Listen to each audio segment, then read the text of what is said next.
Woo!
All right.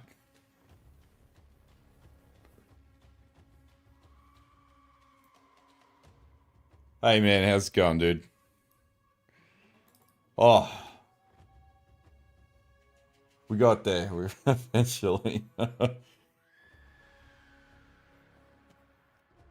right. Made it in time. I actually got the time wrong by about an hour, so I was like, ah, shit.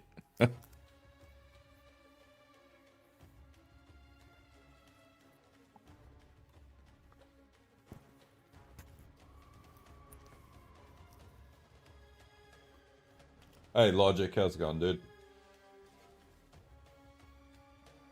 Lot better, man. A lot better. I'm pretty keen, not gonna lie. Bingo card. I didn't get a day off,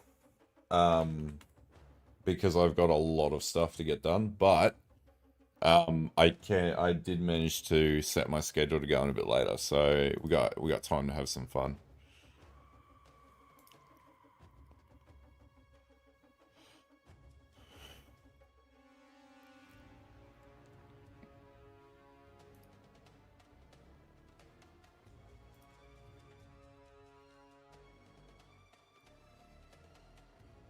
I am pretty excited. Exactly. Bingo Baker. Oh.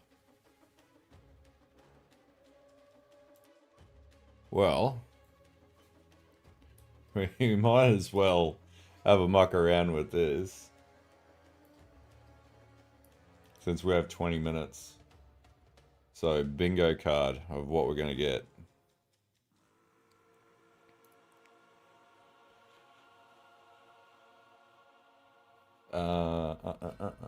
Hold up.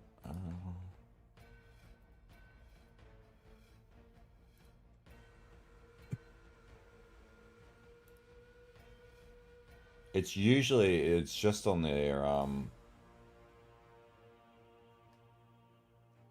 where is it?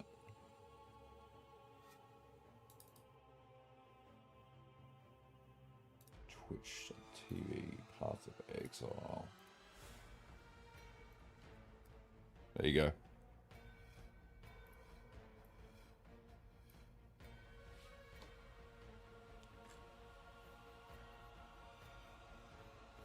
Yeah, we could get bestiary. I reckon we're gonna get 2 new classes.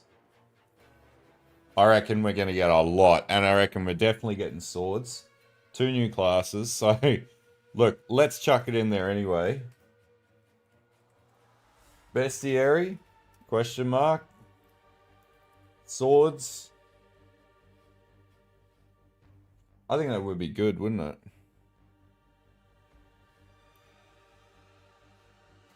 Good call. Guys on YouTube, you can hear the music coming through off the stream, just to double check. Delve. Daggers.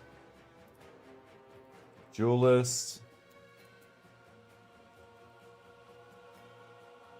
Personally, I think Shadow.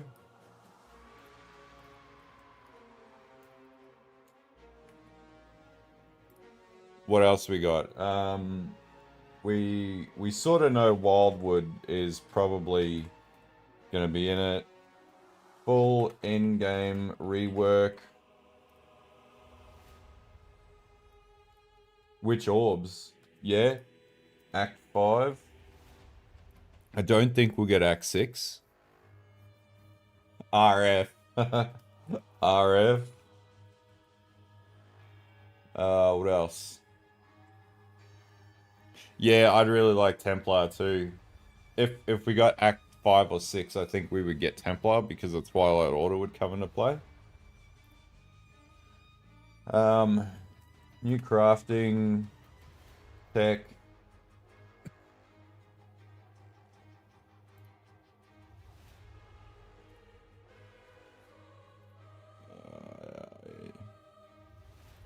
No Wario nerfs. Life improvements.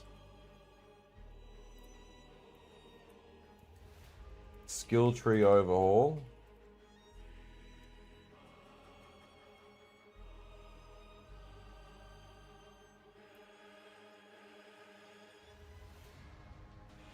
I'd say we would get new offhands with the possible changes.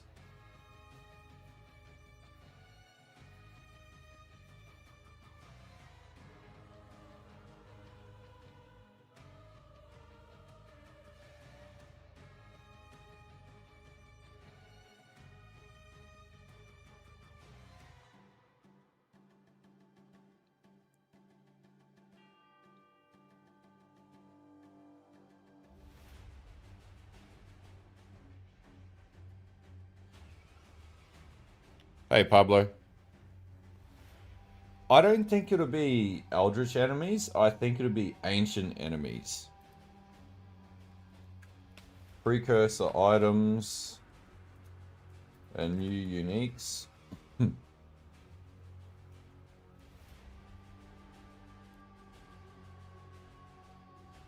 Thanks for the sub, man.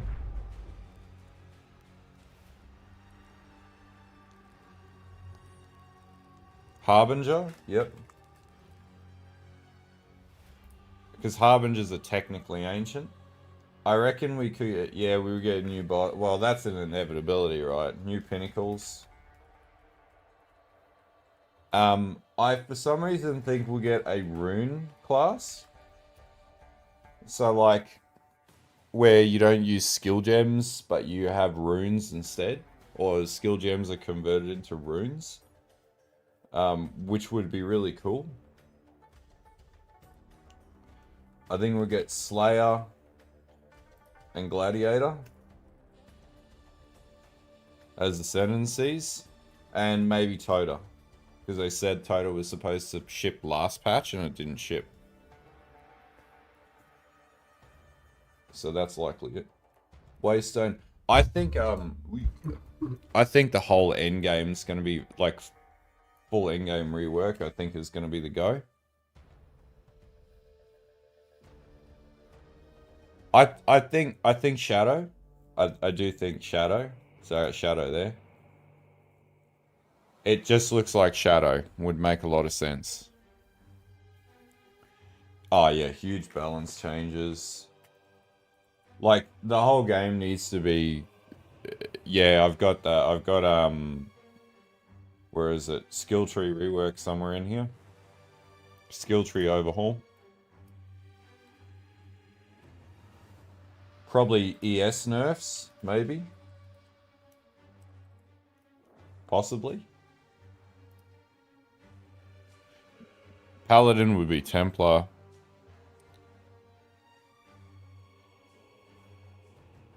Usually it's like 1.5 hours, something like that. And they'll have like a live Q&A afterwards sort of thing.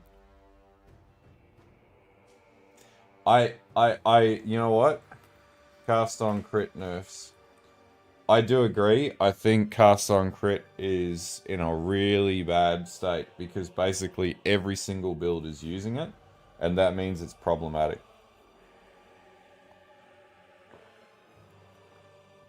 I'm hoping skill speed improvements, overall game speed increase. I reckon we get a passive tree overhaul.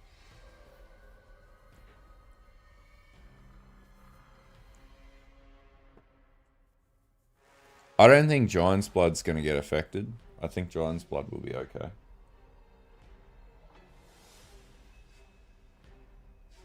New nodes, I think. I don't think we'll get Delve, but it would be nice if we did get something to do with Delve. Tattoos. That is definitely a possibility. See, they have to add, like, new crafting stuff in with Toda, so tattoos does make a lot of sense. I think 2 new classes minimum. They have to start putting content out, and they've had 6 months to cook on this, so basically you'd think, well, they should have a pretty improved position. Thanks for the follow, Mustard. Like, you think after 6 months of a hiatus with content that they would have a lot more coming out. I think it'll be like armor nodes with a portion of life. That's basically been like the recommendation for a while now. Act 5 would be sick, yeah. Thanks for the follow, Endus.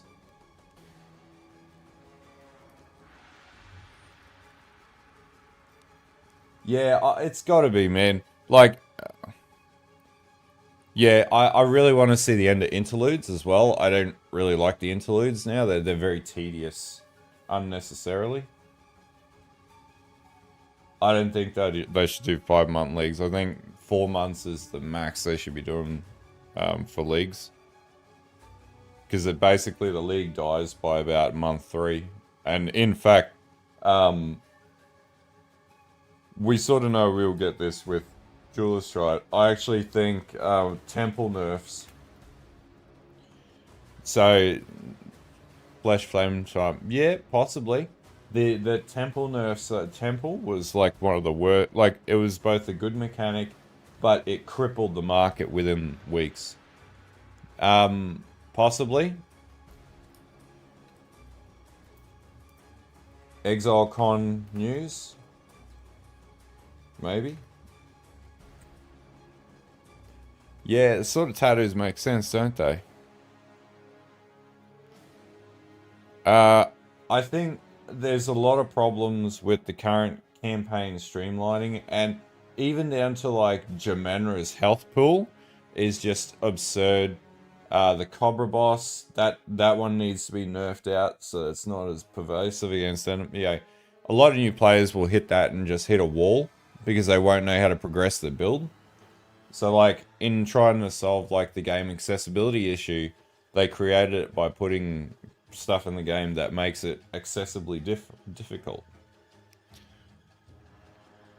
Personally, I don't like the Jamanra boss. I think Jamanra's terrible. Thanks for the sub, man. I think the ape is fine. I don't think it's that bad. I think it's actually pretty funny when you do get bodied by it. Thanks, Rudy. Appreciate it, dude. Oh, yeah, that's fair enough, dude. Cyclone, well, yeah, Cyclone's pretty much a given. Can't make Exile again. It was my plan, but I got married and spent all my PTO on the honeymoon. You bastard. I'll actually be there with my missus. My girlfriend and my best mate are coming with me to ExileCon. It could, but I don't think they'll do that. Hey, Bulba. I don't think they'll add... Well, actually, if Wildblood's in their Wisps, yeah, it could be a possibility. I don't think... See, it would be good to see if we got more skills across the board. Like, more mace skills, more spell skills, more everything. And less combo synergies and more skills that have, like, singular function.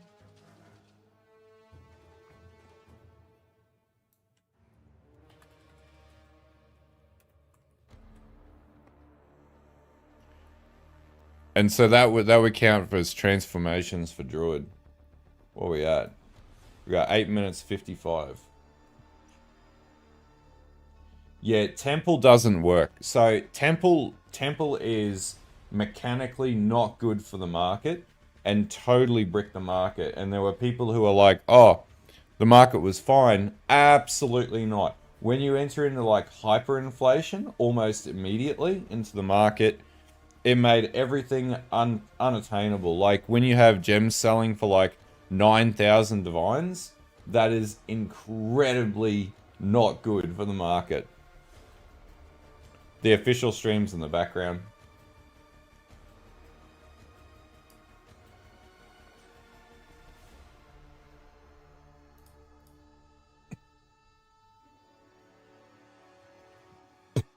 I think swords will be really good. I'm really keen for swords. I would really like to see the Templar, but I don't think we'll get that.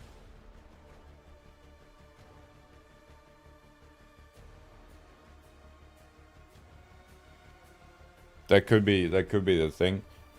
They did have what was it? The ghost. There was a Ghostbuster set up in Path of Exile 1. And that mechanic where like the ghosts would come out and like possess enemies could possess you.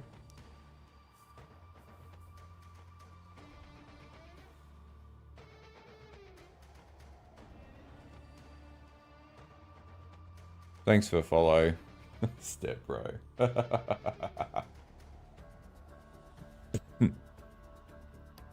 Templar would mean flail.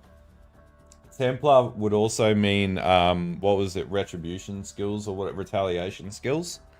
So like your retaliation skills that you have in Path of Exile 1 from block, that would be Templar. So it would be a lot more defense, ES, armor, sort of hybrid. I think I got a link to it.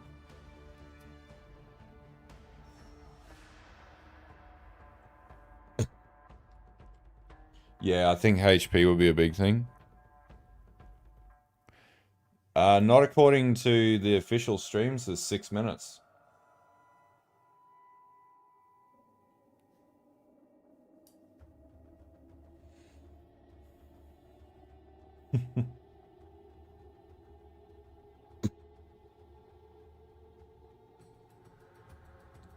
No, Gladiator is like dual wield, and Gladiator's block, but I think block, I don't know, I don't think Gladiator will work the same. I think Gladiator will be like dual wield sort of like twin sword sort of stuff. I don't think, so you'll have Slayer, which is like two-handed swords.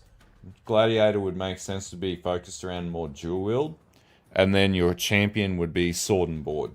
And I think literally the artwork from like PoE 1, for example, would be very symbolic of how they'll approach it. Yeah, well, the thing is, like, how are they going to do Righteous Fire in Path of Exile 2? Because, like, they don't like those like singular use skills that, like, you know, you turn on and off. Like, they don't seem to, yeah. But if it works the same, it'll be pretty good.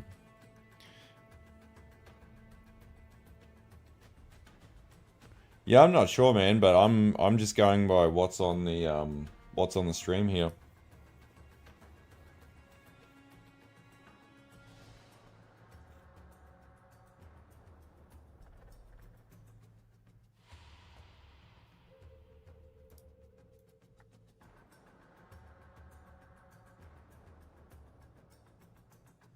Maybe I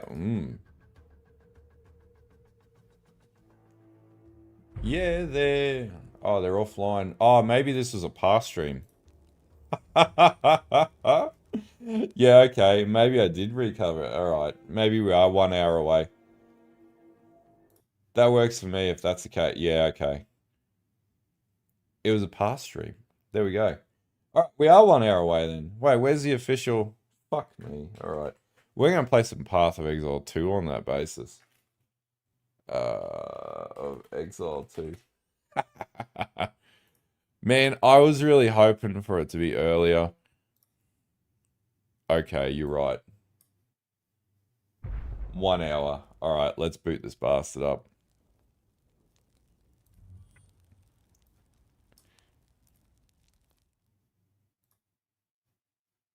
That's annoying. I thought... the videos and streams. I don't know. Enjoy the content. Thanks a lot, man. Appreciate it.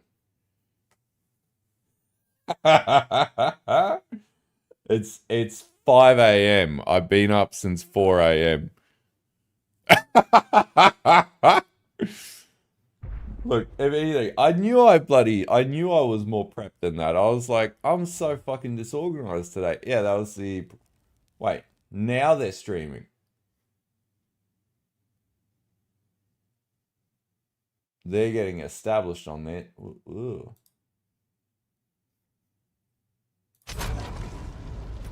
Alright, there... there we go. Oh crap, people are already hitting the swords and axes. Alright, well we got a little bit of time. We might as well have that soundtrack going in the background. I really hope so, dude. It'd be really nice.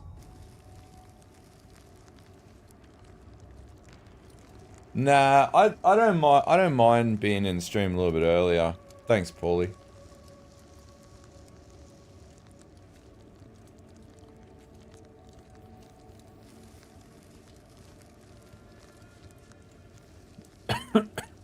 I actually felt like I got home last night. I crashed hard and then woke up at like 1:30 and I'm like, oh man. And I was like, oh, I gotta get up, and then yeah.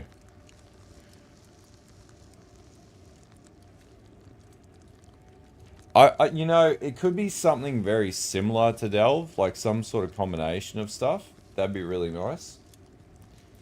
We're playing... I shall overcome.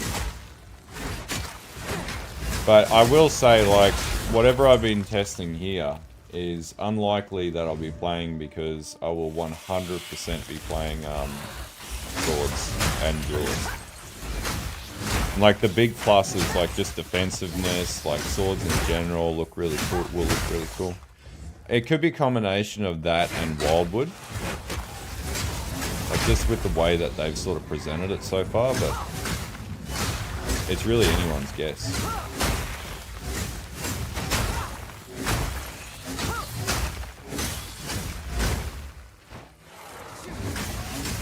I think that could be a thing, but I don't know how they pull that off.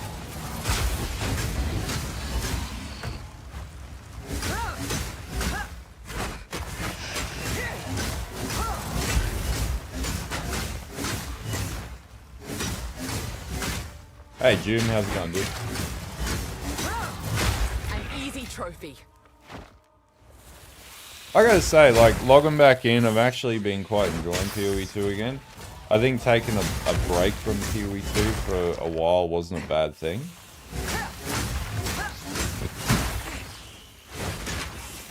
But, like, to date, they've added a lot of, like, spellcaster stuff into the game, and, like, I wasn't really sold with Druid. I don't really gravitate towards Druid builds and stuff. I really like the sword and board sort of melee, like, straight up OG melee stuff.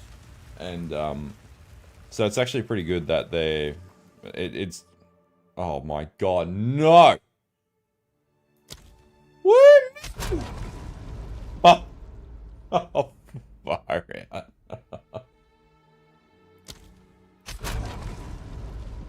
Oh my god. You know what? We're gonna watch the original PoE trailers. Because, yeah. PoE 2 trailers. That's... How long's the maintenance period? It's just rude. It is just rude. I have an idea.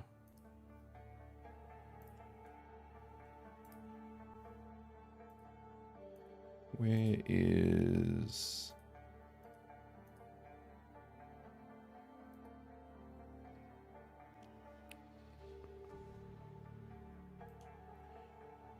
You know what? I don't mind going back and watching this stuff. I was actually at ExileCon in person.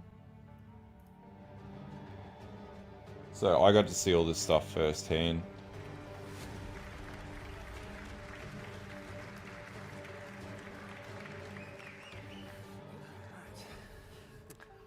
Good afternoon, everyone. Nah, they won't do that. Welcome to our talk today on character skills.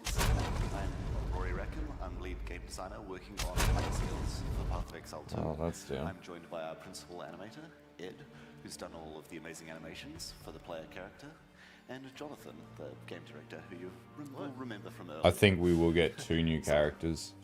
Today we're going to talk about all the huge improvements we've got to player skills in Pathofexile 2. We're going to talk about how combat flow is massively improved by animations and motion, and we're also going to talk about how we've got a new depth of skill variety, doing things we've never done before with skills, and thanks to our revamped skill and support system, as well as all sorts of fancy new features. We will start looking at combat flow. So, Pathofexile 1 had a few issues with character animation. I don't think Mostly stemming these from were the very fact that good. Our rigs were prehistoric, I'd say, a little outdated, and that limited what we could do with animations and limited how well our animators could stretch their animation muscles. Would that be accurate, Ed? Yeah, no, they were borderline unusable. What was Palstron's video? Quite a few of them, actually. We were animating straight onto the joints of the character, There we go. which is Audio fix. a very painful process. Some of them had strange little quirks, like Ranger, for instance, her spine would just disappear randomly, and you'd have to go looking for that. And also, they were all unique and uniquely named, so there was no ability to share anything between them. So everything we had to do from scratch, and it was, it wasn't very good. It meant that whenever I said, oh, can we get a new spellcast animation? It's like, well, it's a horrible, painful process for 7 characters, and then every combination of weapons that the spell could be used with, which was all of them. So There was a lot of disagreement when a new skill was being made. A lot. the slow, dreadful walk towards the animation area where I'm like, I've got some bad news, everyone. In addition, all these animation improvements, well, the lack of animation improvements meant that we were stuck using the same animations for many skills, and that meant almost no motion to them. Your character was standing very still until from the start of the animation until the end of the animation, and any time that meant we had any decent length attack time or cast time on a skill, you would just be sitting there waiting for the skill to finish. There was no real input from the player from the moment they press the button until the Item moment design and they've been stunned mechanics out was by a actually one of monster my hitting favorite them because they sessions. I didn't really care too much about the other stuff. This was actually a really good session. Yeah, exactly. I wanted to play my video game as well. Take it away. Hey everyone, I'm Dane. I'm This Dane guy 3D art is just loose person as. at Grinding Gear Games. I do a little bit more than that. I got my fingers in a few different pies. I kind of know a bit about rigging and animation, and come from a graphic design background, so So this showed a lot of the I'm a bit weapons particular that they were about the gonna add into 2D the game. part I think of they had a the spoon item that art, they were designing despite as being one a of the 3D weapons. guy. So I'm going to get into the art aspect of PoE 2's items, and I'm going to pass it over to Hrishi afterwards to talk about the wonderful numbers stuff you guys love so much. Yeah. I know, right? So, art in our game is, for items, is in 2 different sort of fields of what we refer to as the 3D art, which is what you see in your character, obviously, and the 2D art, which is, I think, is actually the most important part. And I say this as a guy that spends a lot of time modeling this stuff. The 2D art is the part that you're picturing in your head. It's the part that is just, it's the icon. It's iconic, all the way back to the 90s, like when I was a kid playing Diablo 1.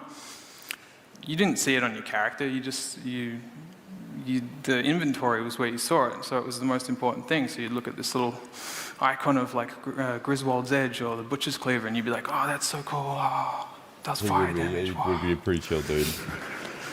But for PoE, for PoE 1, obviously you see your 2D art on your 3D model, but even to this day, there's still some uniques that don't have any 3D art, which is a bit of a fail. That's not going to happen anymore. PoE2, the 2D art always comes from the 3D art because we render it out at high quality. I thought this was really cool. So they in basically the past, they designed the 3D items. The 2D art was a bit of a mishmash of all sorts of stuff. This is random stuff that I've grabbed from the icons folder. So we're under about 50 minutes away from the reveal. Some of it looks like a 3D model, it's like A-posed. Some of it's like a photo, just a straight up photo. Some of it's like super cartoony, like this guy down here. It ends up with a very inconsistent kind of front end to the game. Like, you guys are used to it. You play the game so many years and items get added over time that it doesn't really matter. But it was always a bit of a problem to me that things look inconsistent. It's because different artists have different approaches to how they just paint and render and do things, and sometimes they'll be like, we need a unique yesterday. So someone will just get a photo of a shield, I guess. And so PoE2,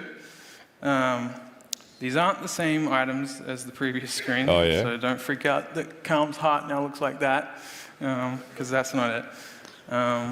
This is just an example of similar size stuff. Basically, every single item, even if it's a small thing, gets through the full treatment. I was modeling little gum nuts for that little potion bottle right there just to render it. The flasks are all redone in 3D. Everything's redone in 3D. And the goal is that you get a consistent image on all the items. And they actually did put all the shields everything in your inventory, everything in your stash, it's going to look clean and like it came from the same place, because the rendering is like the great equalizer. It doesn't paint a certain way on this side or whatever. So everything's going to be clean. So this is an example of some shields. Top is dex, bottom is strength dex, and we're calling those obviously bucklers. And these ones we're calling a Taj, or I just call them a shield because they're kind of like the standard, just a shield. These things always highlighted a problem with me in the game because I'm a visual person, and I'd glance at stuff and I'd go, what is that? It's round and it's a shield, and I'd be like, I'd have to like think a bit. For people that play the game all the time, you get that vocabulary, you know what it is, you've played it a million times, you've seen all these items, but I think for a brand new game, it's even more important to really get things nice and clear. So what I'm doing with all the main primary stat shields is they all point that way, and the split ones go that way. For stuff like this, where they're all round, I think it's really important because, again, as soon as it drops, the name, it's always going to be something buckler or a Taj, and you'll just know, okay, that's a thing. That's dex. And it's sitting in your inventory. You don't even have to like, you just glance at it and you'll just know. Right about that. Like, you don't really need to think about it at all. Like axes is a really good example because axes to me always look like they can be two-handed or one-handed, and they're kind of frustrating to look at. Again, I've chosen to make the one-handed go this way, two-handed that way. It's like a small thing, but it's, trying it out, it might get rolled back later. They might all end up facing the same way. I personally like it. Just a few base types from the axe. This isn't by means all of them, this is just some of them. Like I said, even the small stuff gets the same treatment. So we've got some amulets, and neither did I. These three, I'll let you figure out what they might do. But yeah, they go through the same treatment. We have a lot of control because they're 3D rendered. We can try and just play around with what they are, and it's very hard to get an artist to say, I think I want the sword this way and painted like that. And they go, well, I just have to repaint the whole. See, we didn't know what that was when we went to ExileCon, so they were working on the bloody druid gear for like years. Thing then, I guess, which they don't. Currency orbs, same thing. And these were a fun one because we got to redesign what we thought of them as. See, it was originally in the game. They had a lot of these things in the game, and then they just took it out for no real reason. Head honcho Eric, who's now retired. This was his little baby. He's actually printed massive scale cast bronze of these things. He's got a huge exalted orb that's like this big. But yeah, it was mostly just to get them to be more cohesive. So they've got that same kind of, that Roman kind of bust head thing going on with a lot of them. We wish, man. We'll see in about 45 and so minutes. they all get the same treatment, even if they're a little guy. Some armors. So these are the base types. First 6 for the different. Yeah, seeing this again actually, because I was in the like theater watching this in New Zealand. It actually makes me appreciate it more because I think they did do a really good job over the art. I don't know if you're able to tell, but there is a gradient that occurs here. So it goes from dex, dex int, strength, strength dex. Oh, sorry, strength, and then strength dex. And it kind of loops around where the strength dex looks a little lighter, and it kind of, that's a personal thing as well, just trying to get things to be very clearly gradiented across the items so that it feels like you can just glance at stuff and just know what it is. And this comes into the naming of things, which is also, as a visual person, it's another thing. It actually had an impact on the art in a cool way as well. So every single dex base type armor will be something vest or something coat. Same with all these. They're all going to be called that. And you might go, oh, that's kind of limiting. But that limitation actually kind of breeds really interesting creativity to actually accentuate them more. And like I said, you get a cool gradient that happens as you go through the stats and it loops back around. So everything's strength will just look massive. What's the unique, the bronze one with the massive... Brass dome? Brass dome. There's a base type that just is that big, you know what I mean? Like, same thing with all the items. A pet peeve is when you're working on all these things, so many things get called boots, helmet, gauntlets, and after a while, from the art managing side, I got really annoyed. I was just like, what is this again? And so it was like affecting the management part as well as me just reading stuff in the game as well. So they're all going to be basically partitioned in a way, naming-wise, that affects the art a little bit. It's not as strict as you would think. Like, say, if I go, I'll let you look at that for a little bit. Like, say the gauntlets, right? They've got like, these ones here have got a bit of a leather bracer aspect that kind of starts transitioning over to what the dex ones do, which will be only focused more on this area. And they kind of spread out, and so there's just more identity between them.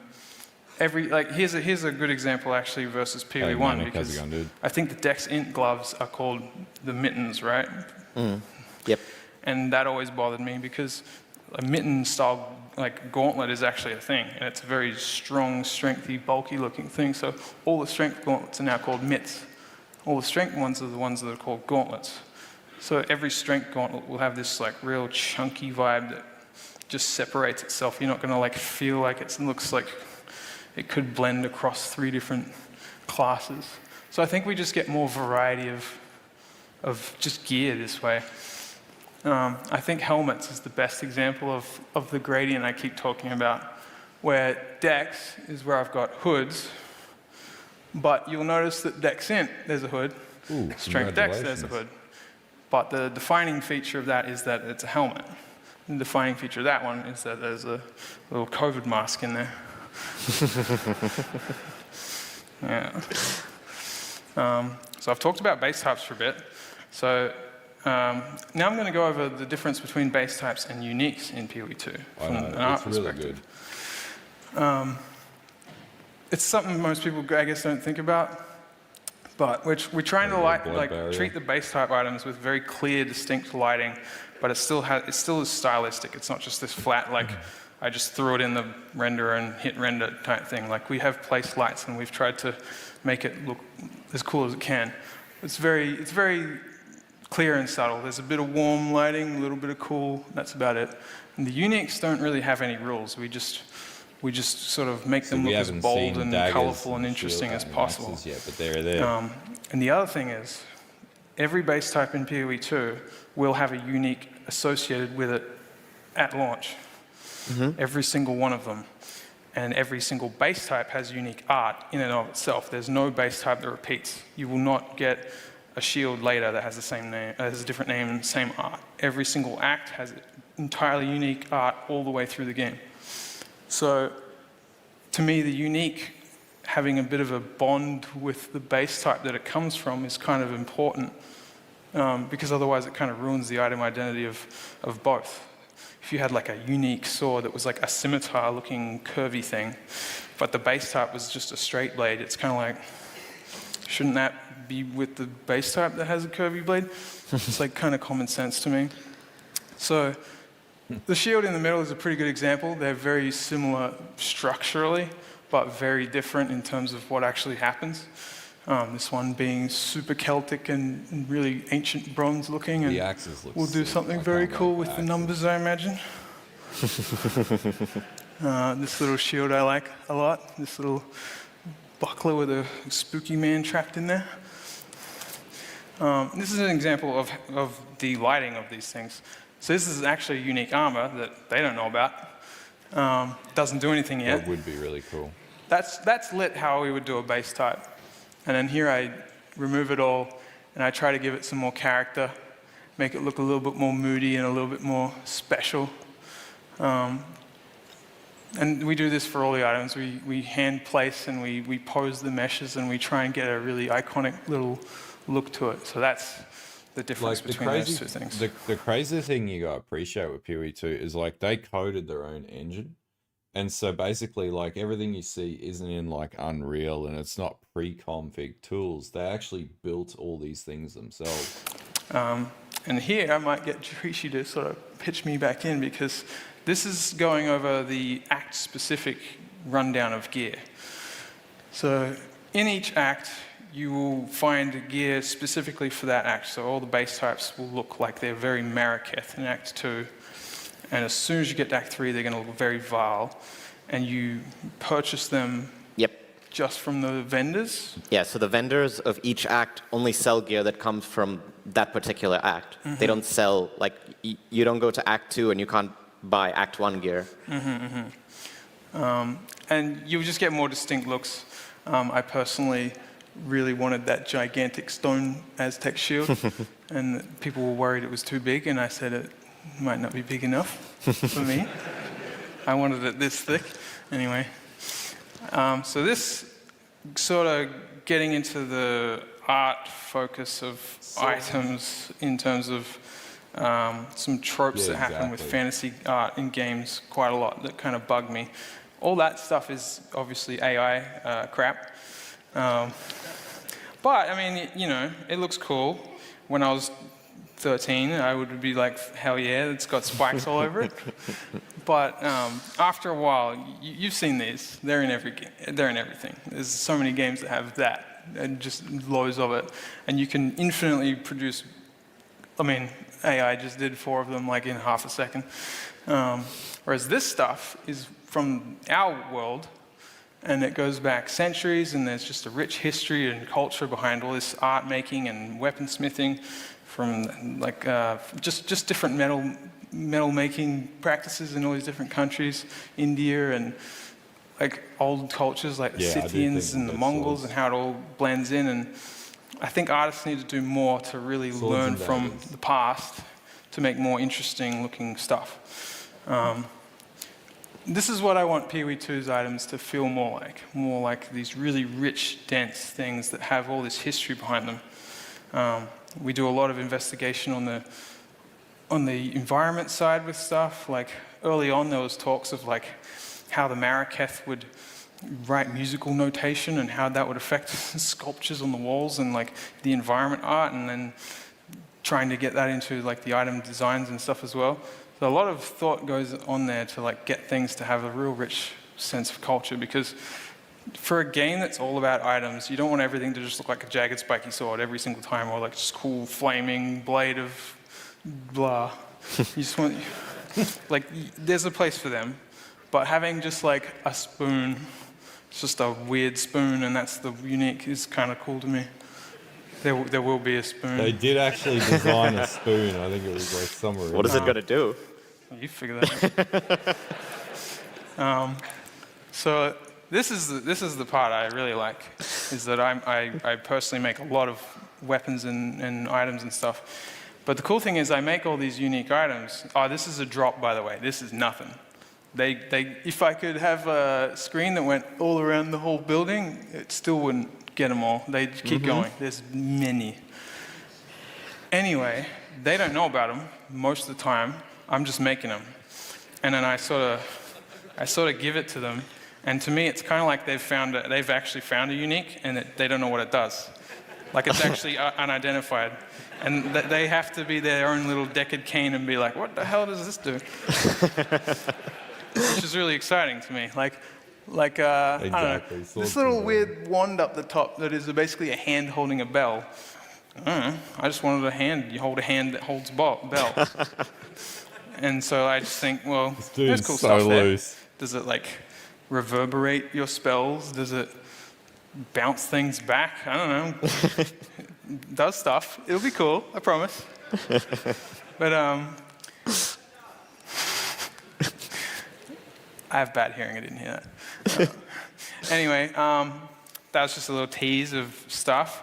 I just wanted to just show you that the items for PoE2 are going to be very rich, and every unique is going to have a lot of interest and just flair and just feel like it came from somewhere. It wasn't just like always just, it looks cool. Like, some of them are just, they look cool, but a lot of them are going to be really well thought out. From the art side, I don't know about the numbers. So this is where I pass over to this guy. And thank you.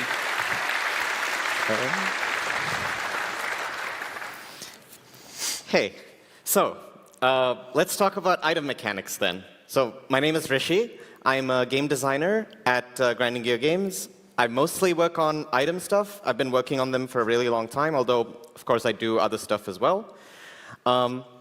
So it is no secret that we think items are very important to this game. Like, we just spent, all this time talking about just what they look like. And there's so much more to them, right? Like, we want items to feel real.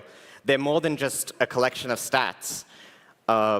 And now that PoE2 is a game in itself, we have a chance to look at items all the way at its very fundamentals and try to make some changes that we couldn't make in an existing game because of the worry of how you would port existing items over to a new system. So I'd like to go over some of these fundamental changes with you. So this is the first problem that we really wanted to tackle. In Pathofexile 1, different weapon classes don't necessarily feel that different from each other. That was true. Like just take an axe and take a sword. There are some light stat differences. Some of them have faster swing speeds or faster damage per hit. But how much does that difference actually matter? So for this reason, we added implicits to all the weapons. So every sword has an accuracy-related implicit in most cases. Axes don't have implicits. Maces have stun-related implicits, and so on. And it helps. It gives them a bit of identity. But it doesn't really make them feel that different, right? Like, you're still just swinging a bunch of stats. The other problem, too, is that most skills you can use with kind of any weapon. So what you really care about is, at the end of the day, which is the weapon that's going to do the most damage, and I'm going to use that weapon. He didn't do any of these presentations. So, I want to talk about all the other devs. The attribute, like attribute alignments in this game. And we consider this very important as a way of aligning certain attributes with different mechanics in the game. There are some new weapons in there. I'll let you look to see what they are. But effectively, what we do is we associate different weapons with different attributes, and that sort of gives us a like some guidance on what their stats will be. For example, armor-related stats are usually aligned to strength in our game. Evasion is aligned to dexterity. Energy shield is aligned to intelligence. And damage is no different, right? Strength-aligned weapons generally have higher damage per individual hit. Dex-aligned weapons are usually faster when it comes to their swing speeds, and int-aligned weapons are usually really good at dealing critical strikes. So, using this as a baseline, it's kind of clear that, a mace is going to have higher damage per individual hit, whereas a claw is going to be faster, and, a dagger is going to have more crit and so on.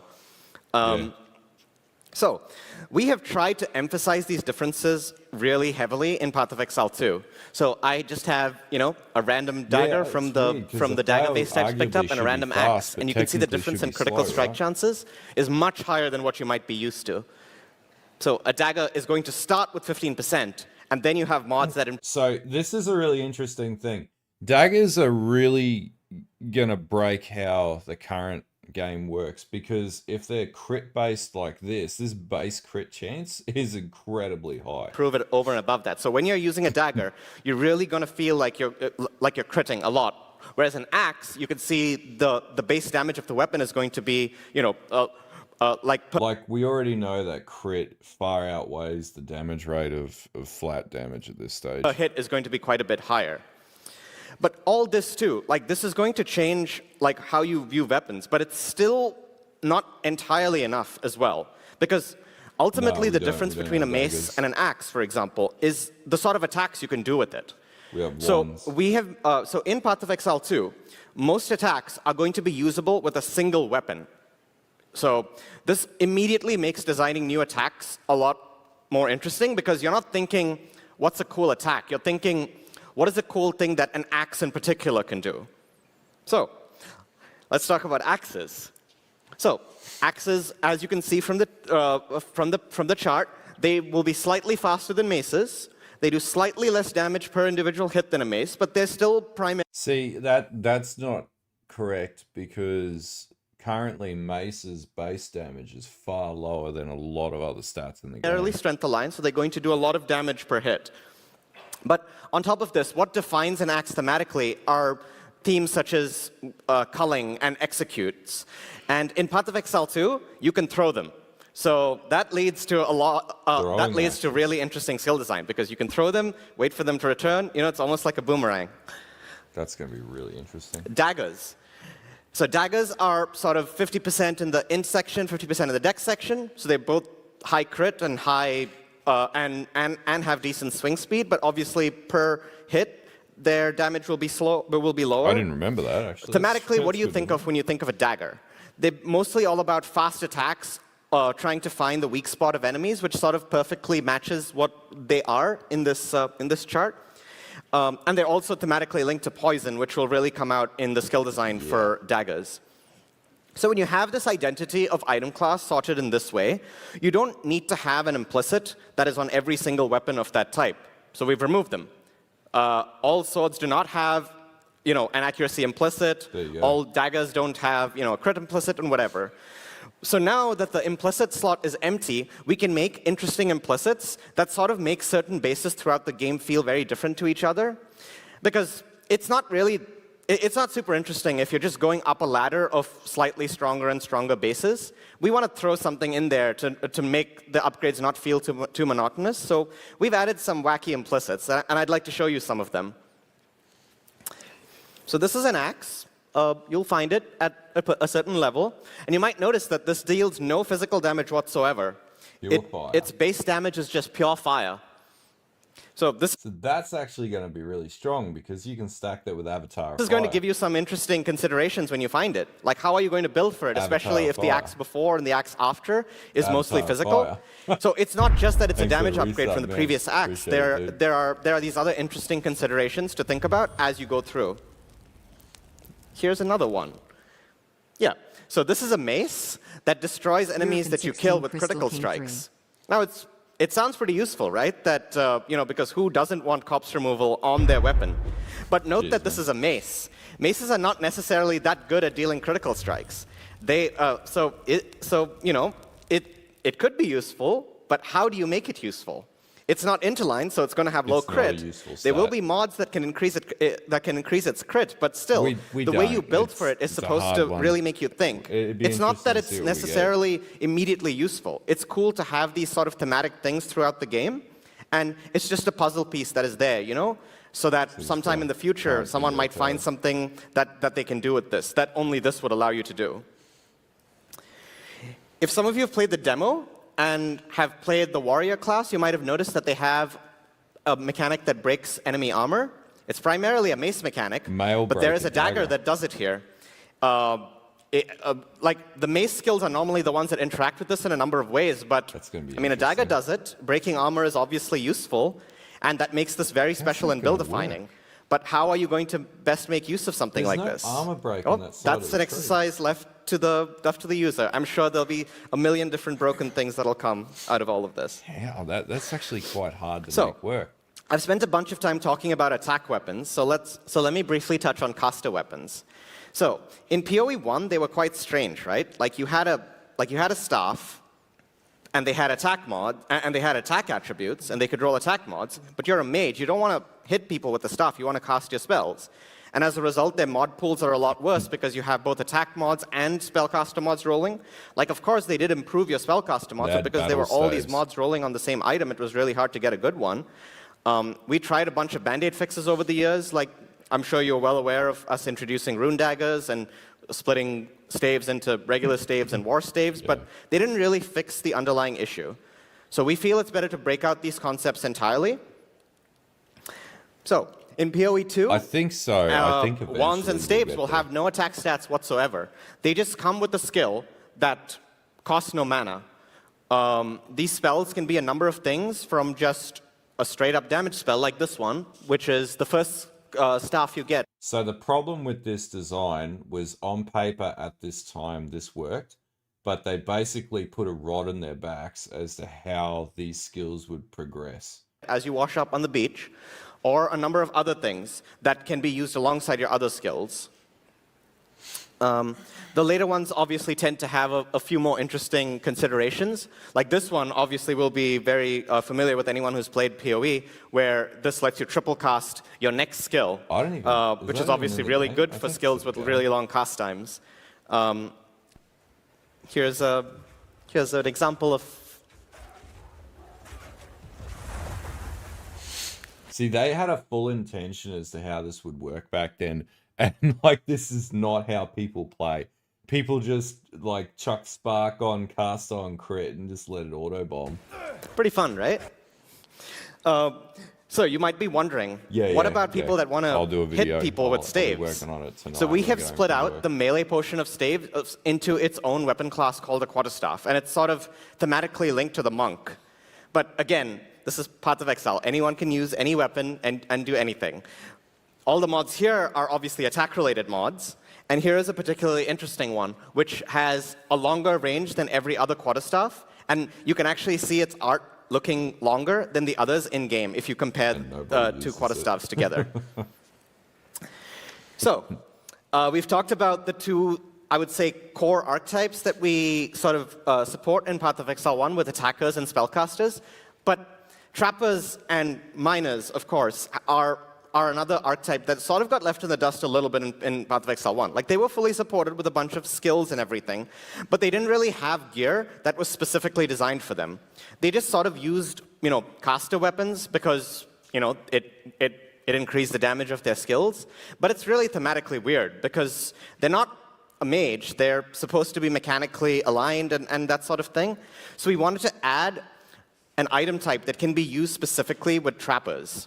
So the first major change is traps are no longer spells. Traps are just trap damage, and they will be ways to improve specifically trap damage that are not related to spells. Too many people would complain. So this is an example of the new base type that you can use in your main hand. It takes both your... So if they're adding shadow, they may be adding traps. And these were really interesting because they've got like hands, cast and on throw, you can see that the throw time of the trap is listed on the item itself. And yes, that means you can modify it further with mods on the item. The other thing you might notice is that it has a detonation type. That is because we have sort of combined the concept of trappers and miners into one thing. Mines are also trap skills, but with a different detonation type. So you can take any trap skill, swap your weapon that you're using, and it's now a mine. It's not that you have to specifically find a mine skill to use, to actually have that playstyle. And the other interesting thing is, with the new weapon swapping system, you can have a trap in your alternate weapon set, so you can still use other skills, but still trap occasionally if you really want to as well. Yeah, I do have an example of a mine as well. So this one, as you can see, will have the detonation type, which is manual, which requires you to detonate them afterwards. And yes, just like other weapons, there will be implicits on some of these throughout the progression, so you'll have these interesting considerations on trappers as well. So the other archetype that never had a specific item class dedicated to it was minion builds and general support type characters. Like we've tried a bunch of band-aid fixes over the years, like about the convoking wand, and we've added bone rings, and we've done a few of those things, but they don't really fix the root of the problem. They do help, but what you really want is a set of items that you can find throughout the game that is specifically for this particular class.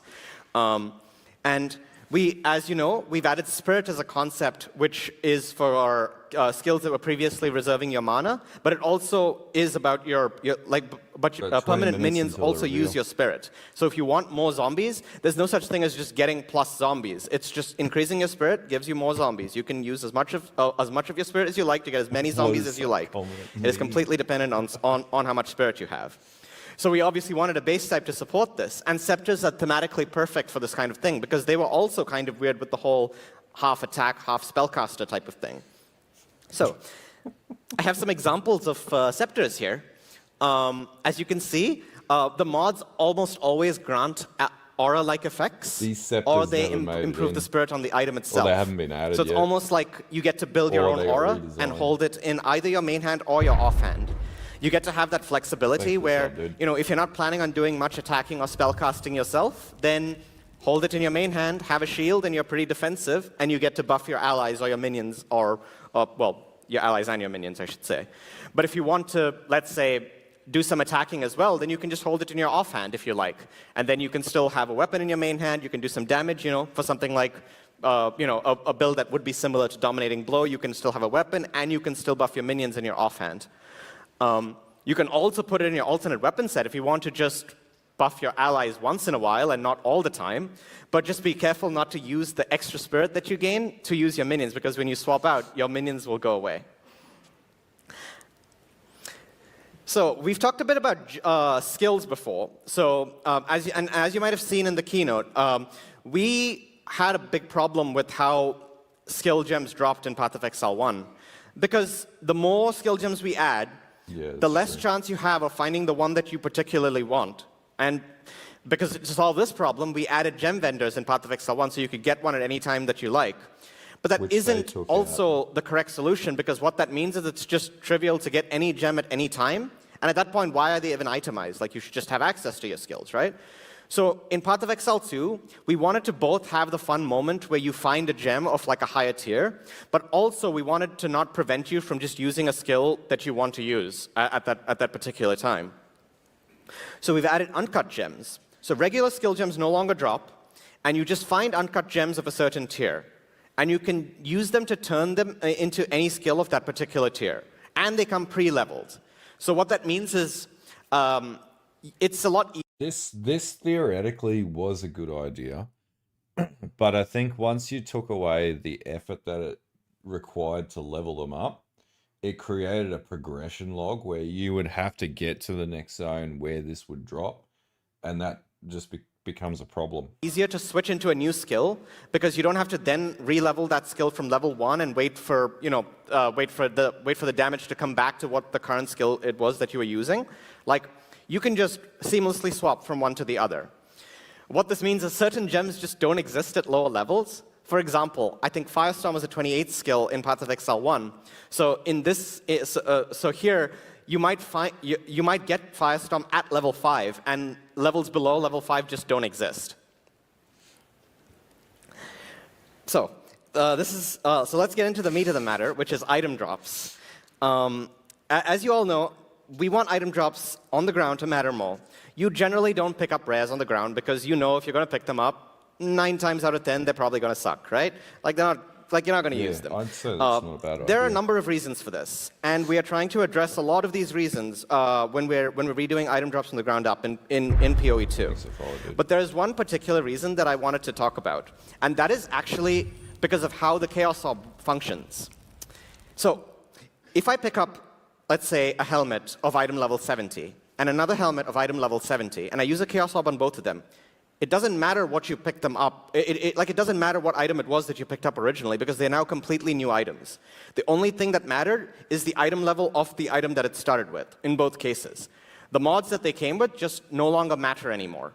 So every base type is effectively the same, just as good as every other base type for the purposes of, for the purposes of a Chaos Orb anyway. So picking up a rare at that point is identical to using a single Chaos Orb on that same base type. So we're making a change to how Chaos Orb works in pathofexile 2. So rather than re-rolling the item entirely, it replaces one mod on the item. Just one. So this means the item that you start with matters a whole lot more when it comes to this. Because you pick up a rare, it has, 2 to 3 great mods, maybe 1 or 2 really bad mods. Those rares previously were not going to be useful because it didn't matter that it had a few good mods, because it also had those bad mods that sort of made the item not worth using. But now what you can do is you can just, like every item could be 1 or 2 Chaos Orbs away from becoming a really great item. Whereas previously those rares were still not good because they didn't have those good mods. And now you will hopefully use your Chaos Orbs for a lot of these sort of near-miss rares. Oh, really? Just use one, and if it doesn't work out, well, the item wasn't that fantastic to begin with anyway, because it still had those bad mods. But if one of those bad mods turns into a good one, then that would be fantastic, and that would really improve this this feeling of the items in the ground mattering more, because what you started with now is of paramount importance. But if this was the only change, then the best way to make items would be to, start from a magic item, spam your alterations, how many ever thousands it would take, and then regal, and then do that. So for that reason, we're making a few changes, but the first one is that alteration orbs will no longer exist in pathofexile 2. So the way to do this is you must start with a good magic item or a good rare item, or you can create one with a transmute or a Chaos Orb. Now, to help all these changes, we have gone through every single item and looked at their mod pool and made changes to every single item's mod pool. So almost everything will be different to help you with this process of making item drops matter more. This did not work. So to quickly wind up, I want to touch on unique items. Oh, there we go. Our philosophy on unique items is that they must be the best item for somebody, but most unique should not be the best item for everybody. Now, we obviously feel like unique items are very important to us, and as Dane mentioned, we want to have a unique item on every single base type. Some of you may not know this, but before I started working at GGG, I designed one of the supporter uniques way back in the day. So I have had massive love for the unique items of this game. The support unique that I made back in 2013 was Cloak of Defiance, which resulted in the Mind of a Matter keystone. And I've been involved in making unique items ever since Breach, which is 2016. So it's been quite a while. We want to make many unique items for everybody. They are meant to enable wacky things. They're meant to let you do things that you thought would never be possible and possibly be build-defining. So I have an example of a low-level unique that we made. I wish we had more to show you, but this one here is pretty interesting in that it always freezes enemies for its full duration when you hit them the first time. So you always have a really strong initiation as soon as you walk up to an enemy. That's actually quite strong. Like Dane mentioned, every base type will have a unique, and that includes a lot of new uniques. But don't worry. What this also means is we are going to be bringing a lot of your favorites from pathofexile 1 into pathofexile 2. Because is it really a pathofexile game if you don't have a headhunter or a shavs in it? Yeah, Shavs exactly. is still not in so the game. they might be slightly different to what you might be used to. You know, a few stats might be different here and there as a result of the mechanics changing, but they will be instantly recognizable as a result. And you'll have a lot of your favorites that you used to that you used to like playing with in pathofexile 1, and you will have a lot of new ones as well to find as you go Chevron's rapping. So I think that's everything from my end. I guess we have some time for questions. Mm-hmm. Come on, Zachy.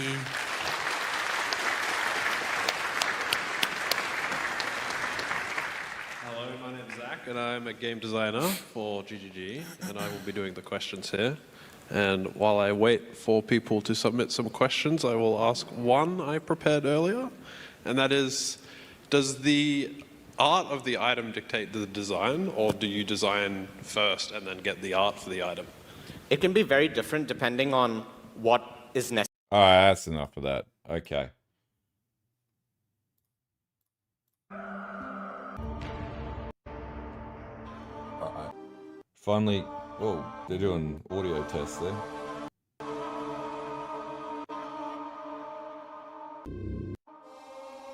What in blue blazes are they up to?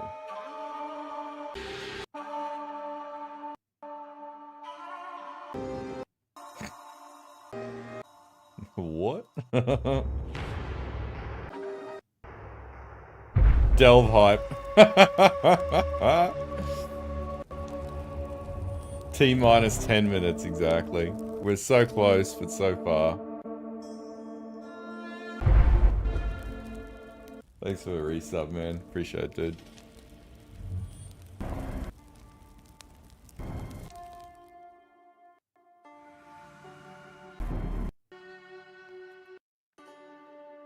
What is this audio they're doing?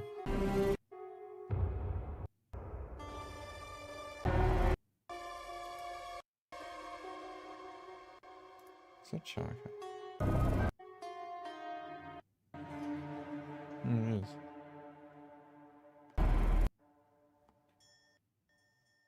That is really jarring. That is super jarring.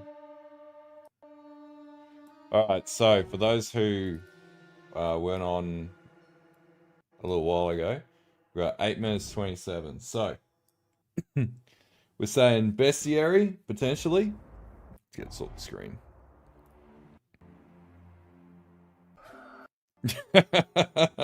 Yeah, there's like a YOLO in it. All right, so we're saying potentially bestiary. I'm reasonably calm down, Gibbs. I'm reasonably confident on swords. It just makes sense. Like there's a Karmoth. There's basically like the insignia on the Return of the Ancients is the rune for sword. Someone did a conversion table for it. And like they allude to it a lot in the hints from Kelly GGG. So yeah, swords sort of look like the play here and make a lot of sense. Delve, look, I don't think Delve's coming into the game, but I think there's going to be something that's very similar to it. And if it is Delve, well, holy shit, right?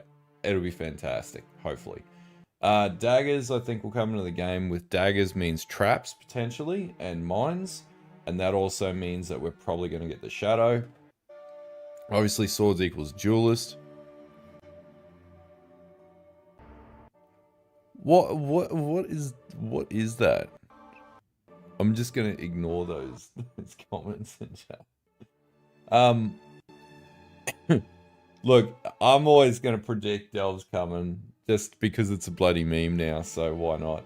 Wildwood's more likely the case, so Ritual and Wildwood, and I also wouldn't put past them that they start amalgamating certain mechanics. So that's also a possibility.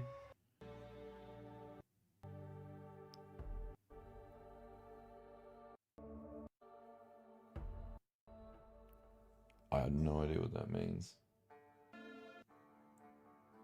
Literally just turn that off. Anyway, full endgame rework could be another possibility. So basically, well, it's very likely they'll do full game the full endgame rework on the basis of basically the endgame is just lackluster. So The mapping system, everything needs a lot of work, and that'll also mean a lot of the mechanics as well will hopefully sort of get reworked, so they'll be a lot more workable. Act 5 possibility. Is it likely? Maybe. Expect nothing but delve.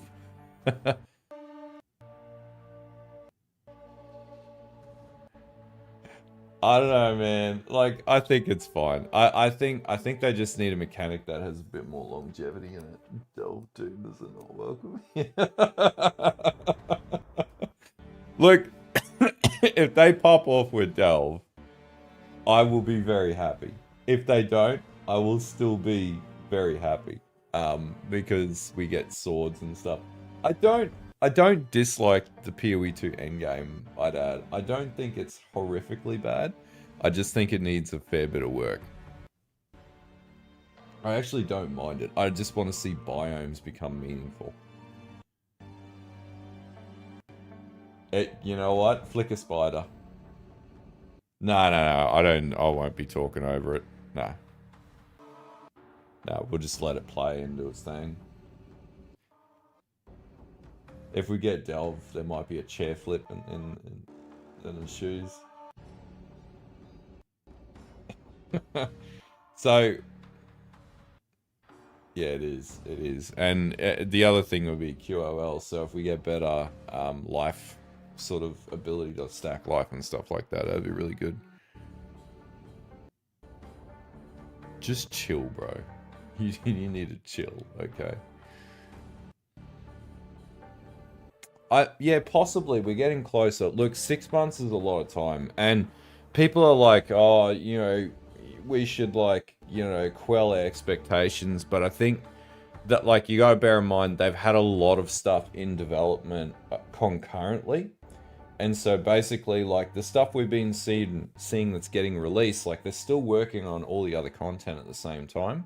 It's not like they're just working on one thing and then releasing that one thing. They're working on everything else as well.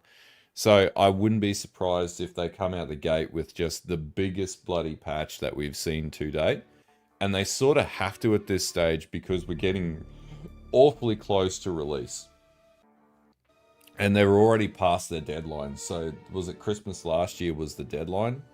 And they were supposed to be relatively progressed then, and they didn't progress it then. So basically where we're at is they need to be delivering at this point, and then they've had a 6-month league, which they said they wouldn't do, which is 2 months over the deadline that they were supposed to be meeting. And so they've made a lot of commitments, broken them, except they're just not apologizing for it anymore, which I don't think is a massive issue. And like they did put out a very good PoE 1 league, so they are springboarding between the two games right now. Hell yeah, man. It's almost become a meme at this stage on the channel, right? I'm just going to lean into it from now on because, you know what? Fuck it.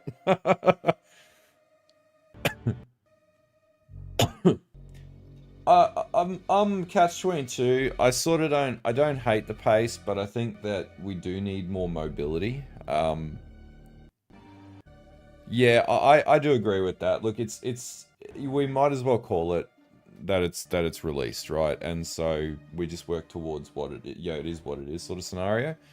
I think the whole like beta versus early access argument is just getting a bit old after 2 years. But you know, a lot of games like, you know, Robert Space Industries with Star Citizen's technically still in early access after like what 15 years or whatever it is. So we'll see what it looks like anyway. It'll be fun. Where we at? 1 minute 58 seconds. So I reckon we'll get new pinnacles, skill tree overhaul, life improvements, new crafting tech. If we did get mechanics like Delve or Toda, then basically it is a bit of a scam, isn't it? Harbinger's a possibility. Obviously, Expedition rework, Ritual rework, Breach rework is all in the cards based on the teasers. Other things, Temple nerf needs to happen, otherwise the market will brick again. Yeah. ES nerfs, put it in there, but really like prop life up, and then ES becomes less of a problem, but it still sort of is. And if you nerf that, then you get a lot of backlash from the player base anyway. Casts on crit, I think, as good as it as well as it works, I think is very problematic because it's too good. And so it's just like abused to living hell. And I think we'll get tattoos as well. So, and like they talk about precursors or ancients. Precursors alludes to like clay shaper, stuff like that. Ooh, 30 seconds. All right, let's get this craftable screen. Turn off browser, turn up audio. All right.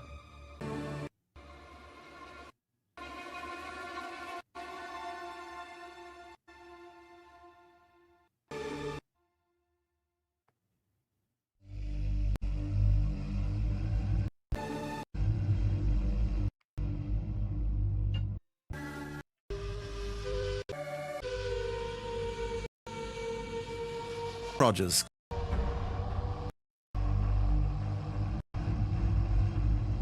Okay, today.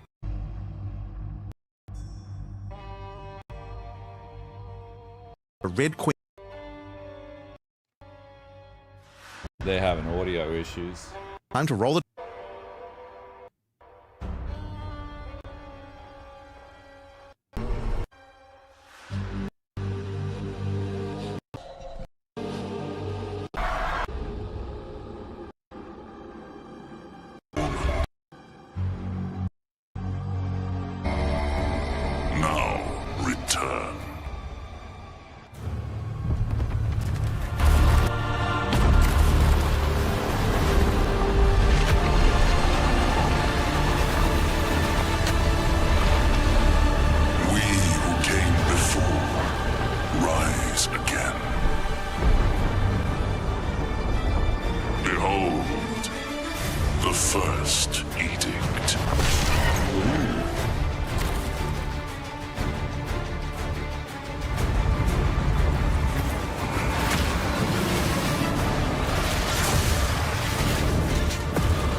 Oh, new arbiter!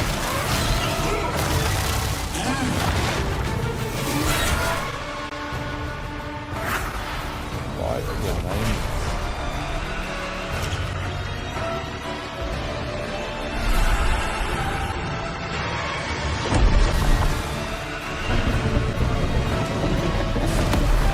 Holy Jesus!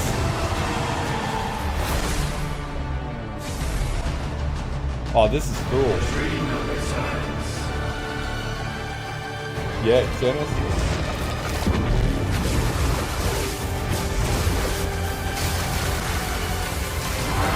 We become one.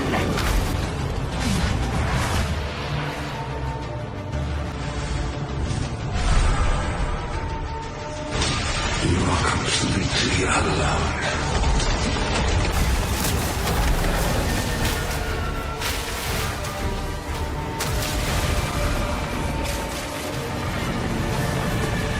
Delirium Pinnacle, Runes of Alder. Woohoo! I knew it! Talgurin skills! Rune skills!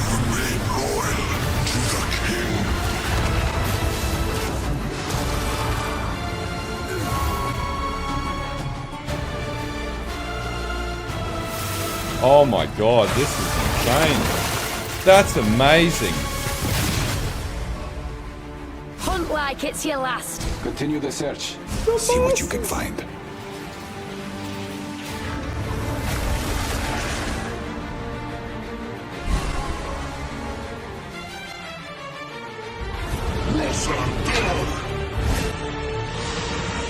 Now see how the story ends.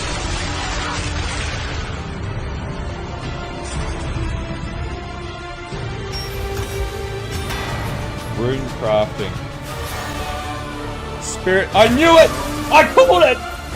I called it!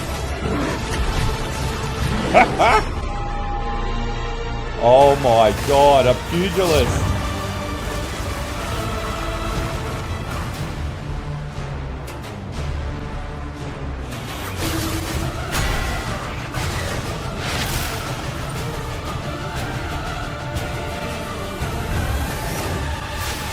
Oh my god.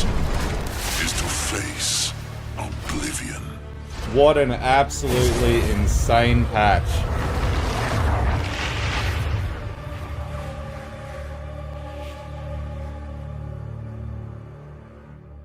So we basically get a Beastmaster.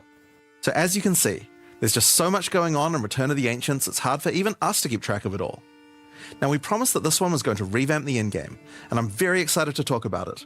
But first, we've got to talk about the League. So to do that, I'm going to hand things over to Mark. Hi, I'm Mark Roberts, Game Director on Path of Exile.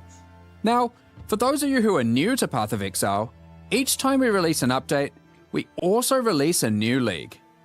Not only do we have a new economy, but we also introduce new content through the campaign, which gives you a fresh play experience right from the start of the game, as well as new mechanics, storylines, and in-game bosses. In the Runes of Alder League, you will encounter a man being attacked by the undead in Clearfell. After saving him, he introduces himself as Pharaoh, a young blacksmith trying to bring back the ancient art of Ezomite runesmithing. I'm very excited. He has been collating his discoveries in a tome and is keen to show you how runesmithing works.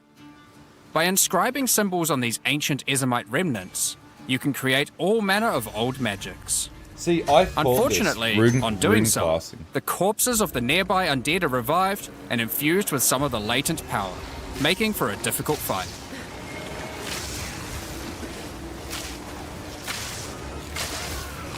After defeating these monsters, Pharaoh realizes that runesmithing is a dangerous business, and he is going to need the help of someone a little more martially inclined to discover these secrets.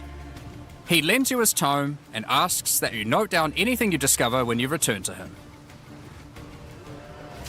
In each area in the Runes of Alder League, you will find a remnant, and as you approach it, you will notice that some symbols are already present, and some are waiting for you to fill them in. Depending on which symbols are already present, you will have different options for which items you can create using this magic. For example, if you combine Tempest and Lightning, you can create an Orb of Augmentation. That's very cool.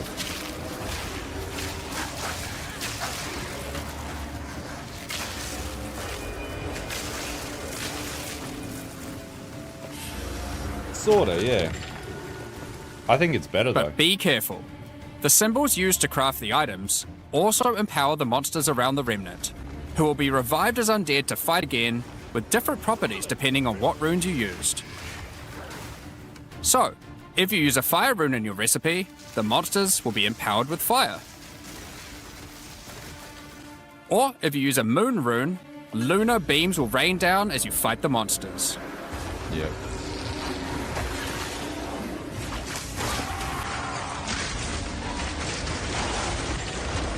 I wish they'd sort their stream out.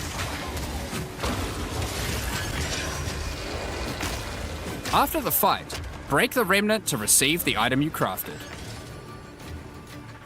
As you get higher level, you will start to find remnants with more slots for more runes, allowing you to craft rarer items. That's very good, I like that. As the number of slots increases though, more waves of monsters will be added, with each wave being empowered by more and more of the runes.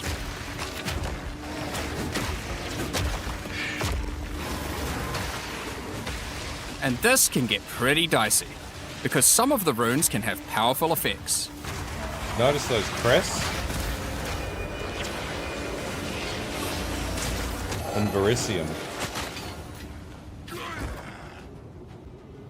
Like the Oath rune, which will cause one monster to be nominated as a leader, spawning waves of minions. The leader itself will be invincible, but killing its minions will deal damage to it. It's almost, that's basically how Harbinger used to work.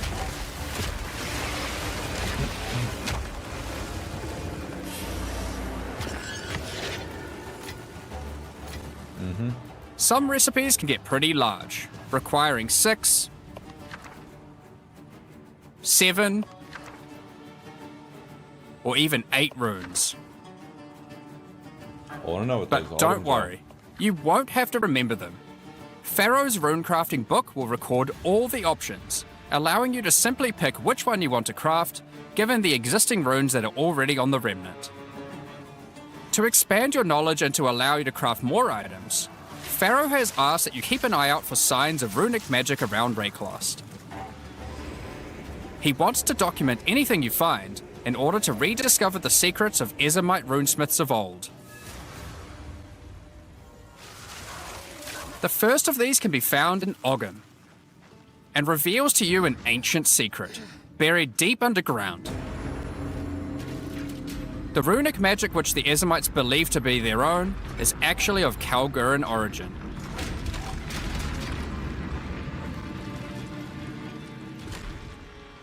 Thousands of years ago, the Kalgurans came to Rayclast to find sources of verisium, a metal on which engraved runes allow control over reality. Pharaoh is determined to learn these ancient ways and gain mastery over them.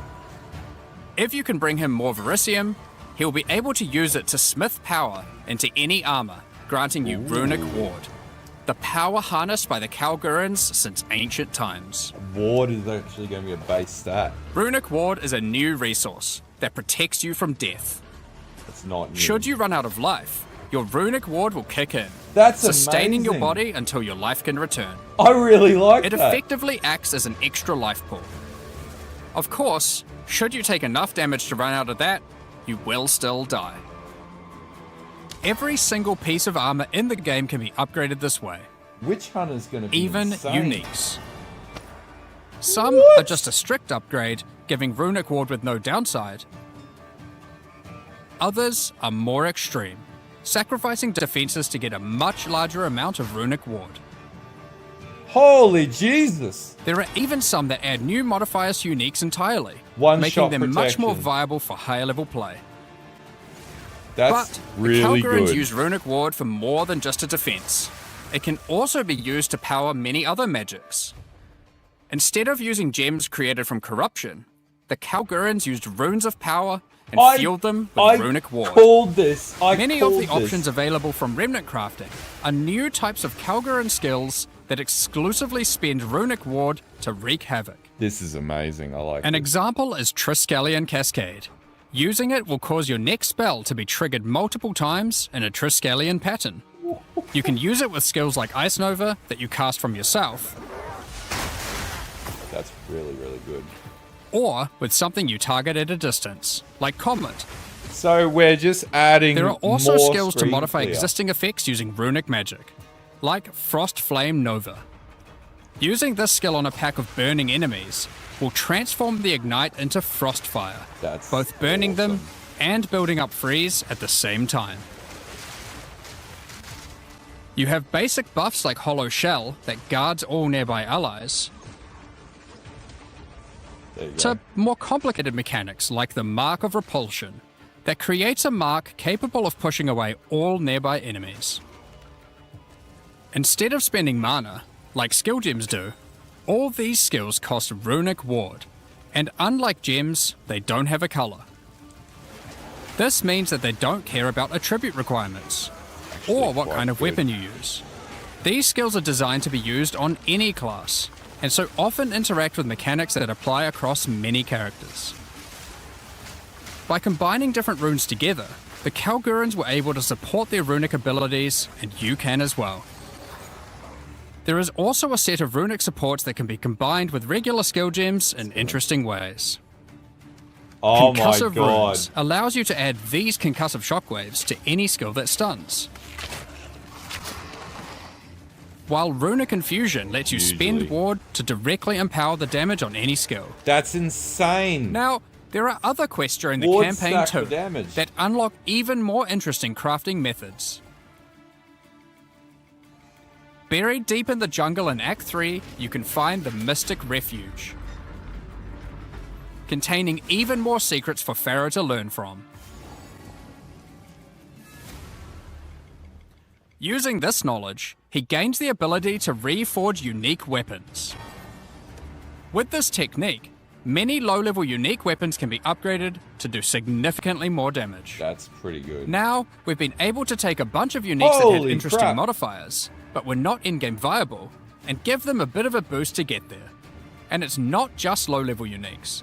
All Kalguran uniques are able to be runeforged this way too. Oh my god. And they can do some pretty interesting things. That's really good. Like Searle's Grit, a new unique, which when runeforged can get one of several different outcomes.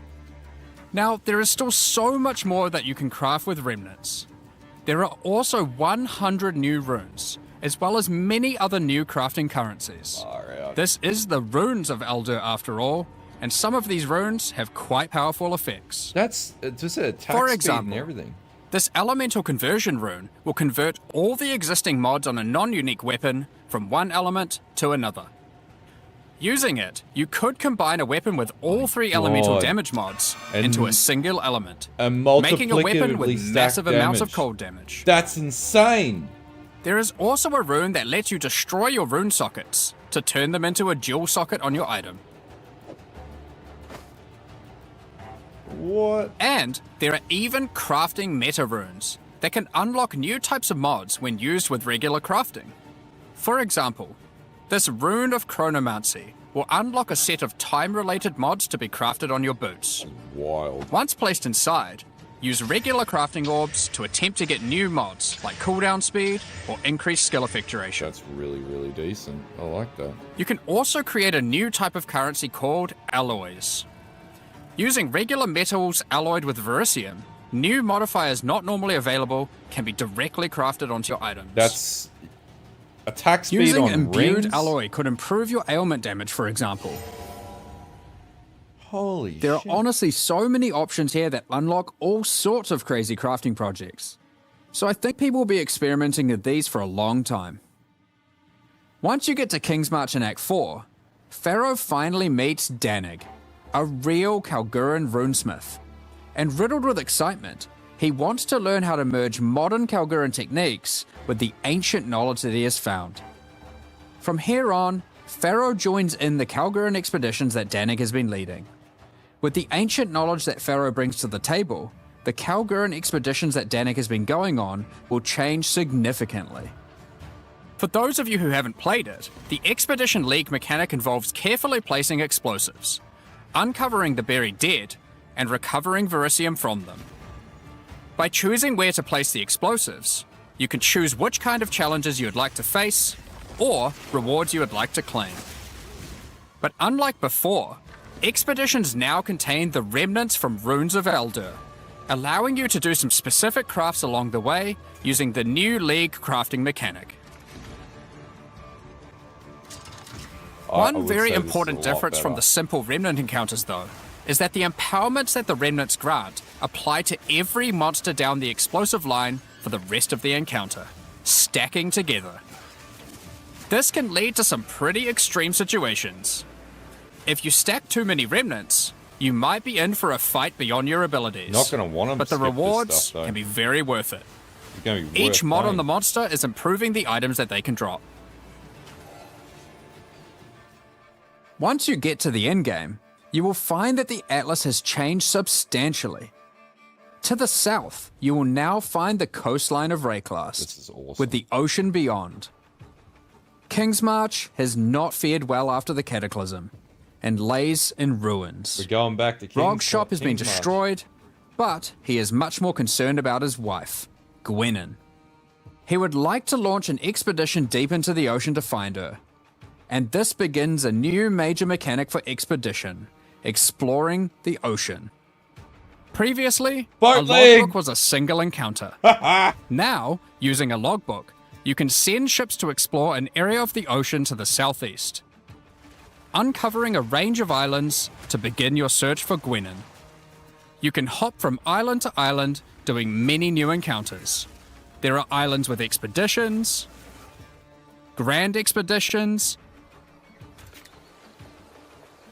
This is actually really good. New bosses, and all sorts of other unique things to find. Eventually, you will find the island that Gwenin has been holed up on. It turns out that she has found the tomb of an ancient Kalguran, Medved. While she appreciates you coming to her rescue, she is still keen to blow open the doors of the vault and take whatever you can find inside.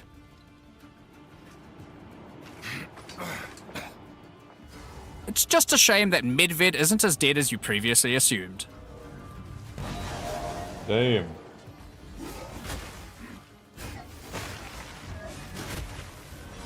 Now, after you have defeated Medved, you will find another logbook. And this time you can use it to choose which direction you want to explore.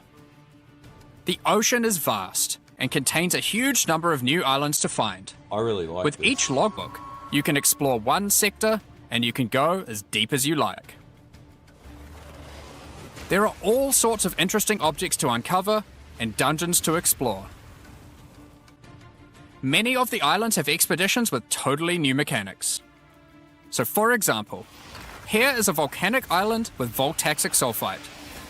Blowing up the sulfite will unleash extra waves of enemies. Yeah, ocean delves. But there is also this wall with a suspicious light coming from behind it. No. On blowing it open, a giant ogre comes out, and he is determined to eat as much sulfite as possible.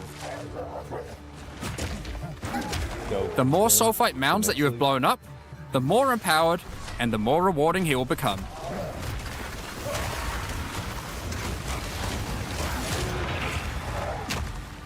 These islands contain all sorts of little secrets that you can find and blow up. I think this is Free very trapped good. wisps. I will be playing it. I can tell you I will Blow be playing open root doors. Even raise ancient precursor technology. And of course, more bosses. There are more and further vaults to blow up, and one of them in particular is pretty important. The Tomb of Uhtred, the Star Drinker. Damn. We're going to be spending a lot of time doing this. Uhtred was responsible for calling down the meteors of Elysium, which the Kalgurans used to power their ancient magic. And upon defeating him, he calls down a truly gigantic one into the ocean nearby. What? On visiting it, you find that it is shrouded by a strange energy emanating from the Verisium core of the meteor within. There is something growing in there, and it can't be anything good. In order to gain entry, Danik suggests that the Triskelion Flame, an ancient Kalguran artifact that can absorb and cancel the effects of Verisium magic, could be used to enter. But to find it, you will need to locate the Tomb of Olroth, leader of the Knights of the Sun. Defeat him and gain access to whatever eldritch nightmare is growing inside.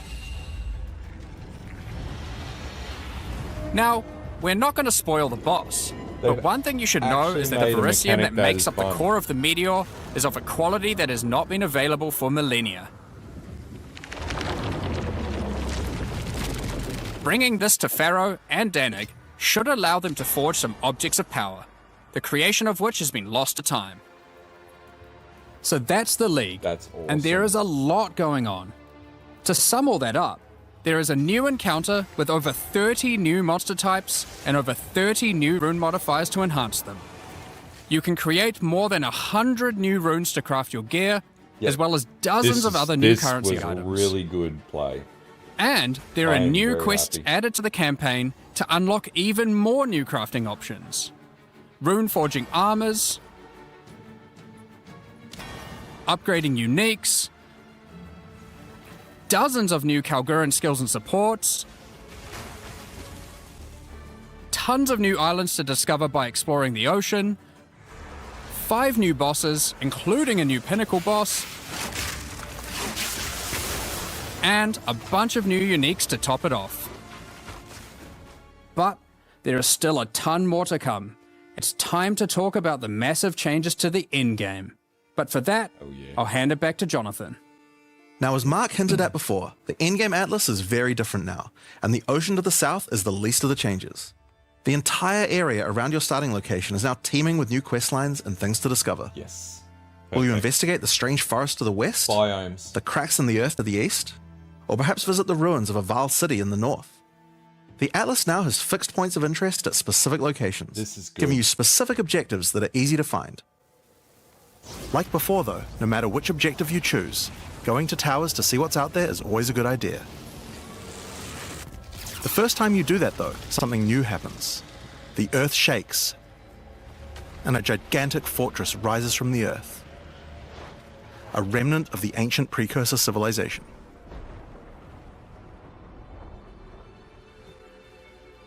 Oh, a fortress The battery. cataclysm of the beast has caused an ancient protocol to be invoked. Should corruption ever take hold to this degree, the world must be scoured and purged of corruption. You'll need to make your way into the fortress and activate the gates. Gain the keys to reach these ancient precursor weapons. Oh, this and is disarm. sick. But this will be no easy task. The fortress has many areas to explore and many new things to find. You will power up ancient machines, fight new and deadly foes,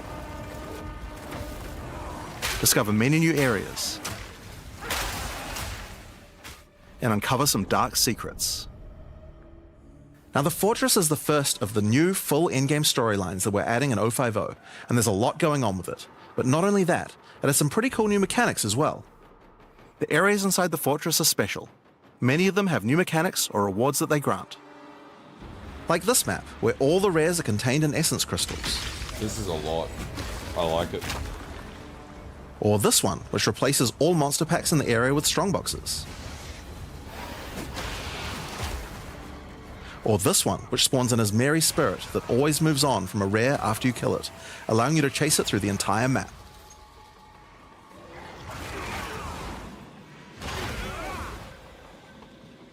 Like real objectives now. Now, just like the normal areas of the Atlas, you'll need to fight the map boss of each area to complete the map.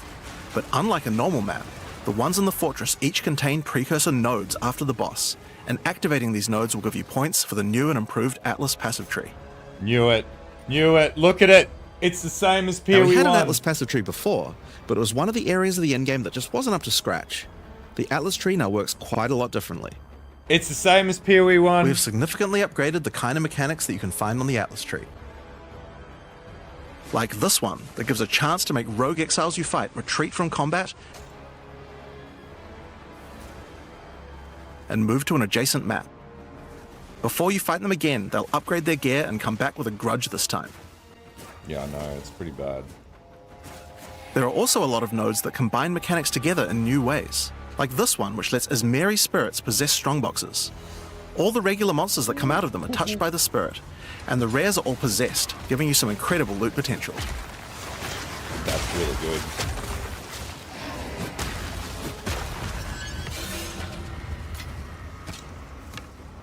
You get points from every single area you complete in the fortress. That's and way unlike better. before, that means you can allocate the entire Atlas tree. Yes, this whole tree can be yours. This change is pretty important, since it allows us to be able to create many types of bonuses that we wouldn't have been able to create before. That's sick. Like this one, which gives a chance for cities to be invaded by another faction, and can even allow it to contain 2 faction leaders, allowing you to get 2 crisis fragments. If we'd done this kind of thing in the old tree, we would have wanted to spec into it before running a city map, then unspec out of it before running anything else. With full allocation, we can have cool bonuses like these. Want to just like Now, obviously, we still want to make sure that you have choices that define your in-game Atlas build. So many nodes in the Atlas tree are now multi-choice. Everyone will get the node, but which bonus you choose to use is up to you. Do you want your powerful boss maps to contain more essences, summoning circles, or rogue exiles? This is great. But there's also nodes that contain more unusual things. So for example, on this node you can choose. Do you want to give a chance for shrines to instead be given to the map boss in the area, making them more challenging but dropping special loot? Or would you rather give a chance to be given a shrine buff before entering boss arenas, making for an easier fight? That's actually really, really good. That's really good. I love it. Now, I could probably nerd out about cool stuff in the tree all day, but we should probably get back to the fortress. Now, one of the really important things we wanted to do was make it so that all the boss fights in the endgame are now accessible with a quest line. That's good. That means that to fight the Arbiter of Ash for the first time, you don't need to get lucky by finding keys. They will be in fixed locations and there's a quest to get them. But the Arbiter of Ash is no longer the pinnacle of Path of Exile 2. For that, you'll need to travel into the very center of the fortress. An incredible challenge awaits you should you choose to go there. First edict. After the storyline, you still unlock keys for pinnacle bosses in the usual way, exploring the world and finding the keys required to get to them. But we have added a lot more interesting things to find out there as well. There are now all sorts of mechanics that can spawn on maps in the wilderness. For example, some maps might spawn as a rogue exile hunting ground, containing multiple rogue exiles who are there to hunt rare beasts. Hell yeah! You might come upon them in the middle of a fight and be able to take out both of them. Or a map of champions that makes all the natural inhabitants of the area into magic monsters. Or this one that causes all shrines in the area to release as merry spirits when used. Once you have explored and found your keys, you can return to fight the pinnacle in the fortress again. But this version of him will be harder. And not only that, he will have new unique rewards as well. Each time you fight him, you get the ability to activate one section of the fortress, and any maps that you didn't finish there will be automatically completed, giving you all the Atlas points. So if you're the type of player who doesn't want to explore the fortress, and instead just race out into the infinite Atlas, you still have a way to get all those points. That's really good. So that's the Origins of Divinity storyline. It's a huge amount of new content with a ton of new areas, 5 new bosses, including a pinnacle, with a bunch of new unique items. But not only that, it also completely revamps the Atlas tree and includes a ton of new map mechanics that you can find both inside and outside the fortress. But this is just one of the new storylines. So let's talk about the next one now, Masters of the Atlas. Now earlier we talked about how the multi-choice nodes in the tree allow you to still have an in-game Atlas build, but we didn't think that was quite enough. You have an ascendancy class for your passive tree, why not an ascendancy class for your Atlas tree? Well, that's where the Masters of the Atlas come in. Throughout Rayclast are many opportunities for those with the skills to find them. This is really Atlas Masters are willing to train you in these skills if you're able to help them in return. One such master is Jado, a member of the Order of the Jinn, an organization that secures powerful artifacts to prevent them from falling into the wrong hands. Jado will send you on missions to investigate strange occurrences on the Atlas and recover the artifacts causing them. And for each one you recover, he will gain more trust in you and teach you more ways of the Order of the Jinn. This is the old At level 1, you could choose to massively increase the chance for rare and unique chests, or make it so that all map bosses drop an additional unique item. What? Or make corrupted waystones have an additional modifier. Notice the waystones look way different but at the cost of making them send you to a totally unknown location.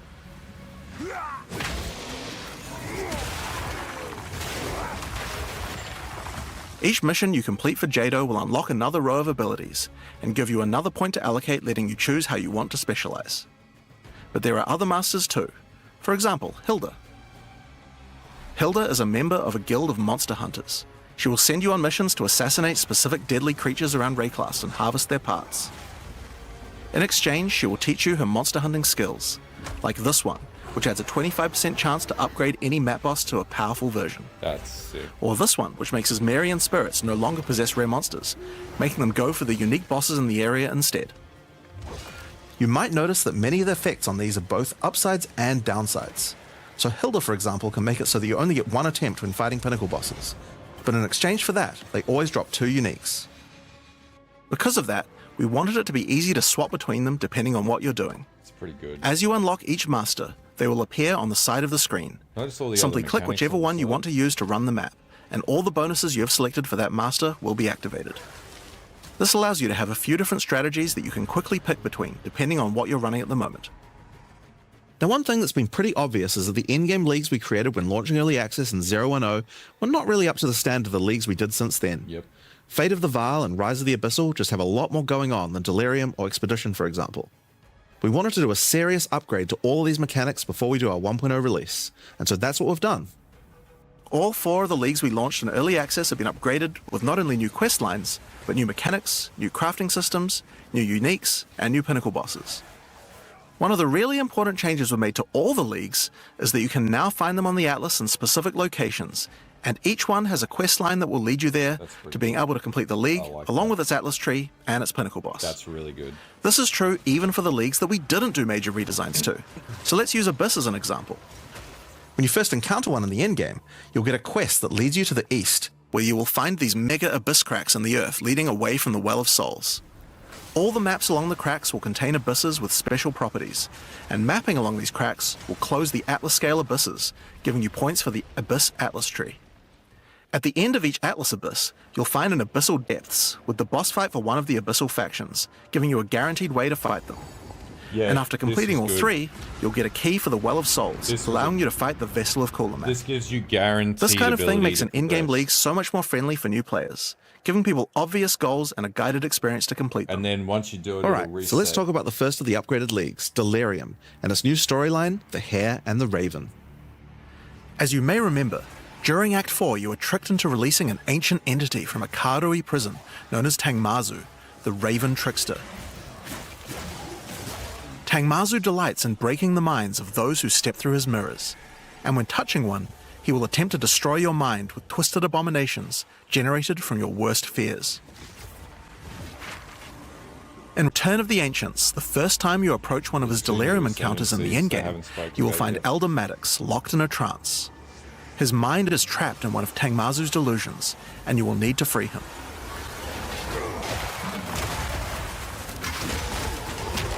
Once free, Elder Maddox demands that as you caused this problem, you should put it right. He asks you to travel west to the Withered Willow, the location he believes that Tangmazu first gained his powers. But be careful. As you travel there, the Raven Trickster will attempt to break your mind. Each map around the Withered Willow features Delirium encounters. Now this is more than a simple quest upgrade. The mechanic of Delirium has been overhauled and expanded. At the bottom of the screen, there is now a bar that indicates how deep into Delirium you are. You can see which direction leads deeper by looking at the fog, and the deeper you go, the more challenges you will face. By looking at the bar, you can see how long you have until the Delirium ends. And you can also see special encounters that you will face if you're able to go deep enough into the fog. At the end of the bar is always the boss of the map, but we now have a variety of other encounters that you might find as you explore the horrors of your own mind. For example, you might encounter a purple mirror shard that when shattered will cause all the enemies to become more nightmarish. After hitting this, you'll notice the Delirium demons are enhanced, significantly more powerful, larger, and scarier in general, along with more rewards. Or should you encounter a red mirror shard, you'll be sent into the depths of your mind.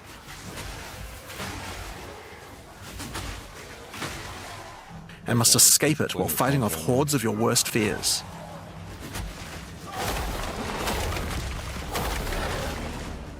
If you are able to do so, you will gain a powerful amulet with 2 instilled notables on it. That's really strong. Once you reach the Withered Willow, Elder Maddox discovers that a shard of the mirror is missing. You will need to track down Tangmazu and restore it if you have a hope of discovering how to defeat him, and that means entering the Raven Trickster's mirrors in an attempt to locate him. Each area around the Withered Willow contains Delirium encounters, so that's a good place to start. As you do Deliriums, some of the special encounters will drop liquid emotions. Normally these emotions can be used to install amulets to add notable passive buffs to them, but in Return of the Ancients, emotions have a new function as well. Each one now has the ability to add crafted mods to jewels, allowing you to add specific mods to an item slot that can be quite difficult to roll. For example, Liquid Despair will allow you to add critical hit chance, while Liquid Suffering will allow you to add movement speed or Air of Effect to your jewels. But there are many more. This is good. Like, once you've done enough Delirium encounters, the location of a Grand Mirror, an entrance into Tangmazu's realm, is revealed. But it won't be that simple to enter. Using his powers, he reflects the map boss for a ridiculous empowered fight, then destroys the entrance into his realm of madness.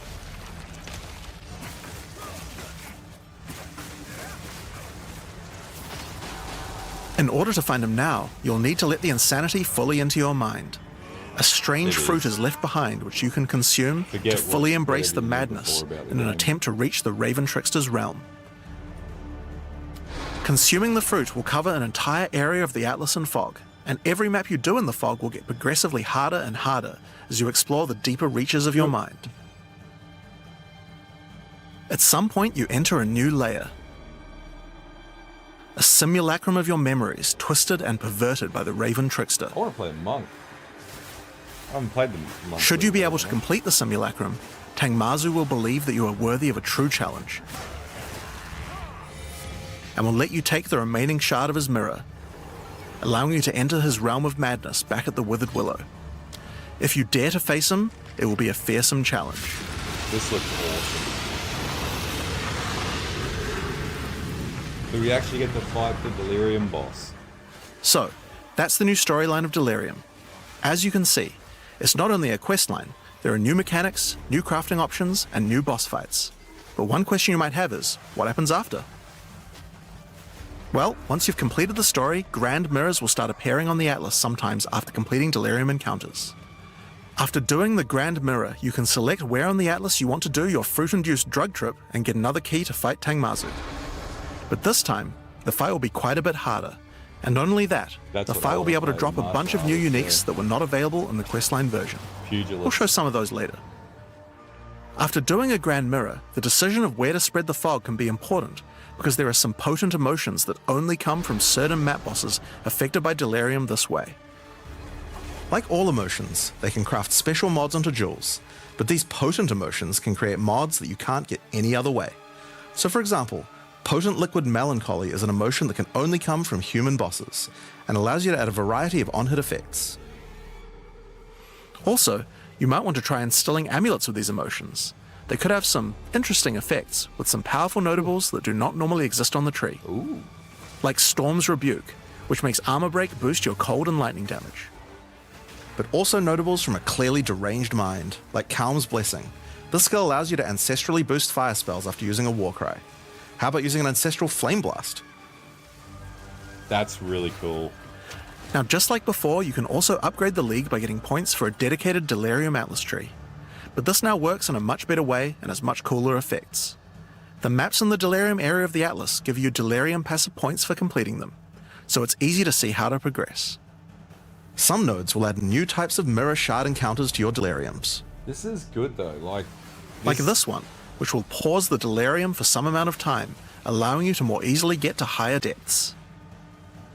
Or this one, which adds extra Delirium modifiers to monsters when you pick it up.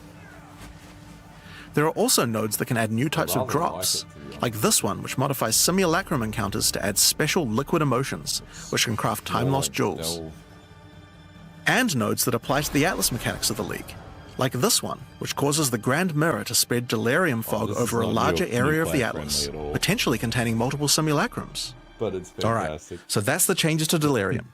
The core mechanic now includes a bunch of new things to find, new monsters to kill, and has new mechanics on the Atlas. I like it all. It also has new crafting system for jewels, and over 20 new unlockable notables for amulets. I'm here for it. Not only that, but you have a new pinnacle boss with a bunch of new unique items, and a massively upgraded Atlas tree just for Delirium. But there's still a lot more to come, so let's talk about Breach next. When you first do a Breach in the endgame, you will find Aelith, one of the Keepers of the Flame, an ancient order of monks dedicated to preventing the Hiveborn from entering the world. As you seem to be a keen slayer of demons, Aelith would like to recruit you to the order and asks that you travel to their monastery to the south. On the way there, you'll start to encounter more breaches, and will notice one of the first changes to the breach mechanic. You still have to kill monsters as fast as you can to keep the breach open, but now you can visibly see how much time you have left to keep it open, and how each kill extends its duration. Once you've reached the monastery, you will learn more about the Keepers. The tree will be very powerful. In the 25 years since the events of Keepers of the Flame in Path of Exile 1, the war with the Hiveborn has not gone well, and they have managed to establish a foothold in the world nearby. Ooh. A gigantic area has fallen to the Scourge, and the Keepers are unable to get inside. Inside the monastery is the Genesis Tree, a powerful asset to the war effort, stolen from the enemy and gifted to the Keepers by the Dreamer himself. Using the tree, Aelith could create a breach stone and penetrate the Hiveborn foothold, but without Hiveblood, the tree has withered. To get Hiveblood, you will need to take advantage of another new mechanic of breach. If you can keep the otherworldly portal open for long enough, the breach will stabilize and will enter a new phase. The Hiveborn will send their toughest miscreations to defeat you, and the breach will not close until you can annihilate them, dropping Hiveblood that you can use to restore the Genesis Tree.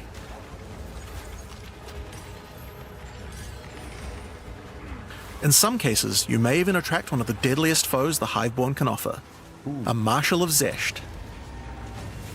These monsters also drop womb gifts, and if you take these to the Genesis Tree, they can be used to craft items to help you in the war against the Hiveborn. Given that 25 years have passed since the beginning of the war, the tree has grown and withered many times, but with each cycle it learns and expands its abilities. When you first open the Genesis tree, you will notice these holes into which you can place your womb gifts. Each womb gift can be used to create a different type of jewelry and must be fertilized with hive blood. So for example, you can place this amulet womb gift into the tree and it will give birth to a random rare amulet. But the Genesis tree is capable of much more. As you continue to feed the tree, its branches will regenerate and allow you more and more control over what kind of items it will birth. So for example, this branch of the tree will allow you to control which base types of amulets can be birthed.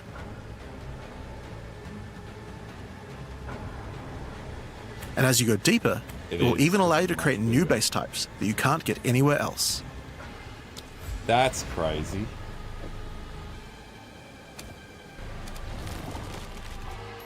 Like this one, which gives you an entire spirit skill for free. Oh, it gives you eternal rage or for this free. one, which has a rune socket in it. What? To the left and right are branches that will let you control which mods the amulet can get, including so making sure that they're higher level, or controlling which specific mods that they will always have. With 15 points to allocate, you will have to choose wisely how you want to specialize your crafts.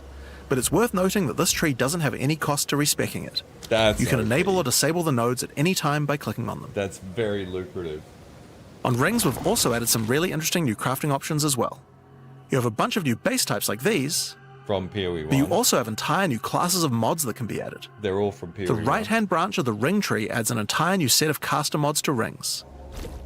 From basics like extra elemental damage for spells, or more niche options like this mod that increases the rate you gain seals for Unleash.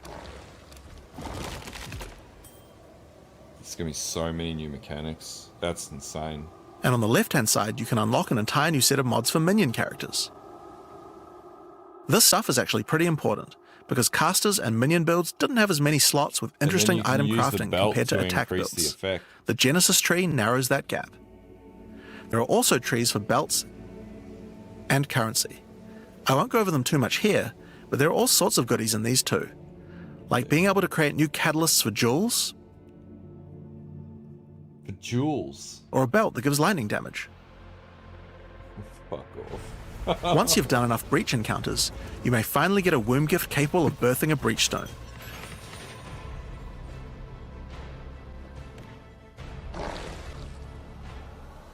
And you can then use it on the Hiveborn incursion.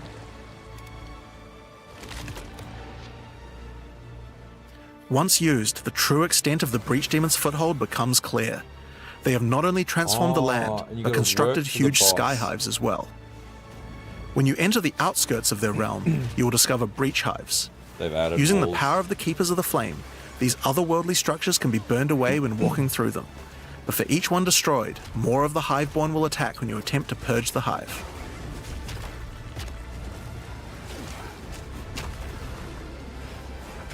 No, it's an endgame thing. These encounters are particularly rewarding for womb gifts, so you'll want to do as many of these as you can. It probably is available in campaign, but your real goal are the sky hives deeper into the domain. These twisted creations are securing the demon's entry into our world.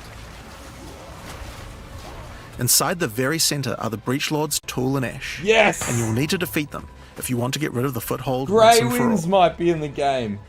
Now, once you've completed the questline version, there is still more to do. You will find other breach domains on the Atlas randomly in your travels. For each one, you will need to find a breach stone,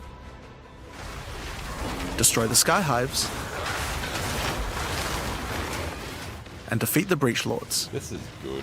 I really like. Yeah, I don't really. And doing these encounters is what will give you access to fight Zesht, the existing breach pinnacle boss, which you can access by communing with the Dreamer himself inside the monastery. Oh shit! While completing the questline for Breach, you will also be gaining points for the Breach Atlas tree, and there are a lot of cool new options here. There's more points. This node will cause breach hives to spawn outside of the Hiveborn domains on the Atlas. And this one will give Aelith additional abilities that you can use while attacking a hive. Like this one, which causes all Hiveborn in the next wave to be magic, drastically increasing their difficulty in exchange for way more items. 4 axe, 3 interlude. There are also nodes that allow you to control your rewards, like this one, which adds a set of new lineage supports to the Marshal of Zesht. Or this one, which lets you control which womb gifts you will get. This is pretty good. There's also some nodes that affect the Genesis tree, like this one, which will cause Zesht to drop his head, which when returned to the Genesis tree, will grow a grasping orchid on the side of it.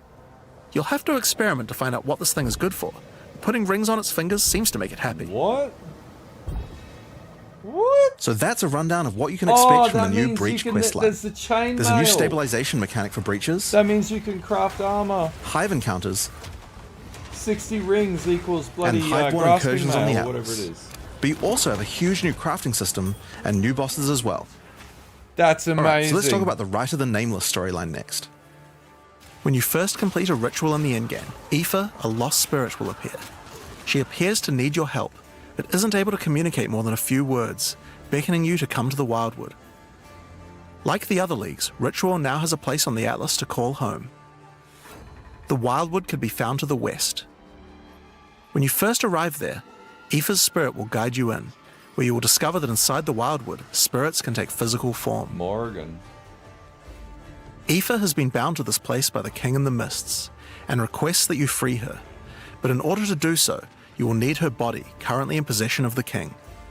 To reclaim it, you will need to gain an audience with him. Inside the Wildwood, there are many ritual encounters to complete. I love this. Like before, in each area, triggering rituals will resurrect the nearby bound monsters to attack you, and killing the monsters will give you tribute. Oh, this is amazing. In addition, each ritual you do in the area will add the monsters from the previous ritual, making the encounters much more challenging the more rituals you complete. Once you've completed them, spend your tribute to get items. So much. Now, an important change to the rewards of Ritual is that all the items in the reward window are now uniques or omens, making this league's rewards much more valuable than before. In order to gain an audience with the Nameless King, you need to sacrifice tribute to him.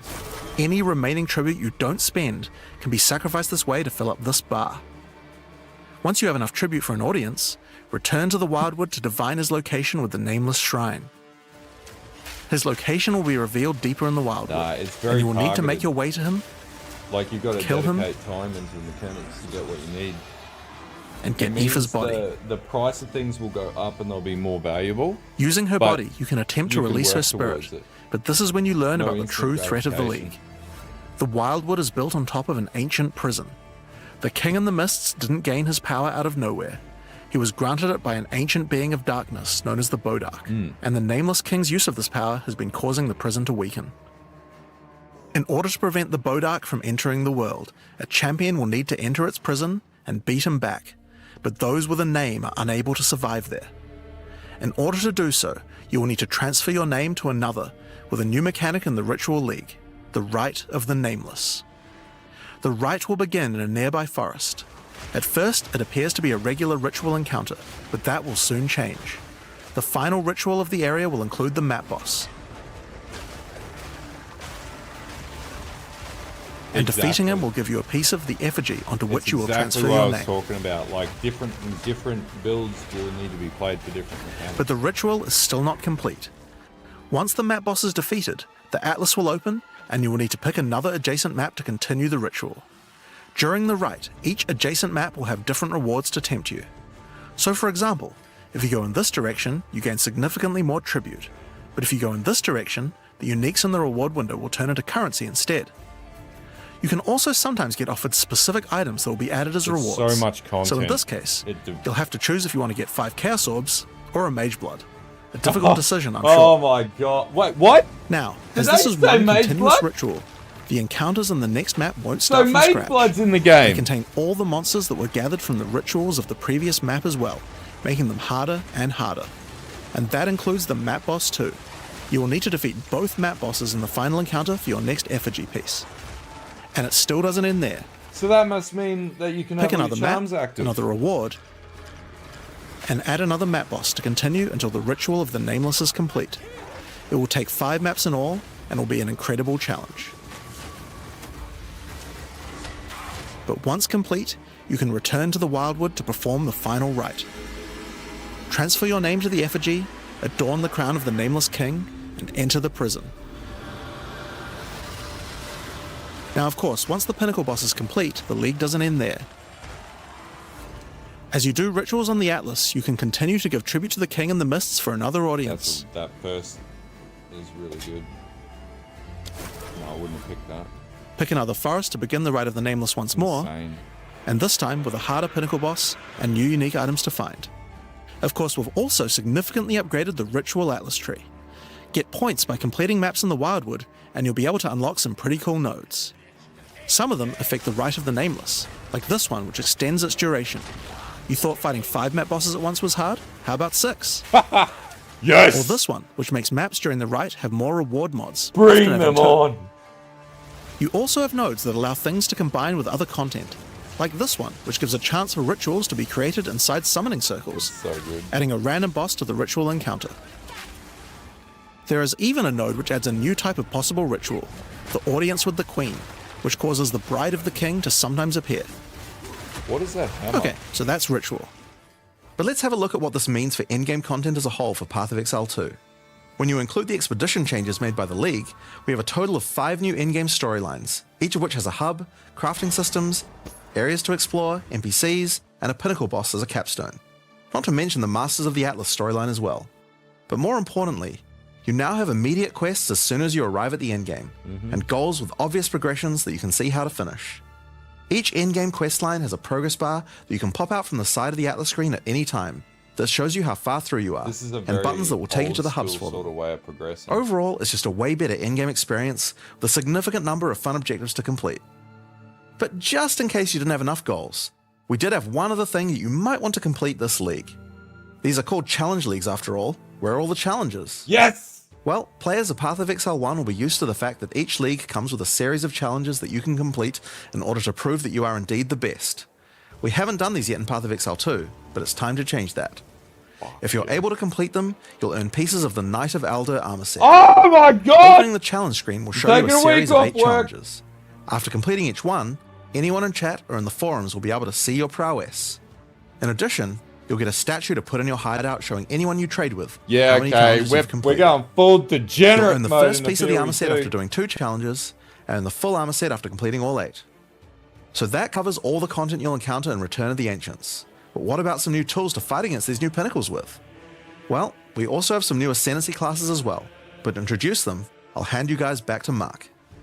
As Jonathan said, we have 2 new classes to show you today, the Spirit Walker and the Martial Artist. Let's start with the Huntress's new class, the Spirit Walker. We called this the other day. The Spirit Walker has Beastmaster. developed an affinity with the Asmerian animal spirits. She is able to infuse the power of multiple spirits at her choosing. On the bottom part of the class you will find paths for each wisp you would like to commune with, be they primal, vivid, or wild. Each one can give you different abilities that align with the stag, owl, or bear. Each ability gives you a method to become possessed by wisps of that type, and a new ability when you spend them. The stag allows you to summon stampedes when you attack. The owl grants boons in the form of their feathers, which adds extra projectiles and enhances the projectile speed of your next skill. And the bear simply summons a giant bear companion to your side. The bear will maul, slam, leap, and do intimidating roars to debuff your enemies. Now you can specialize more into each of these wisps, but if you want to combine all 3 of them, then a new hidden power will be unlocked, the power of the Sacred Wisps. This node is free, and enhances the quality of all 3 of your spirit animals. Your bear will take some of the damage you take, and grant you life regeneration. Your stags will become more aggressive, leaping towards enemies, and your owl-empowered skills will leave a trail of soaring ground behind them. Pretty good. But that's not all.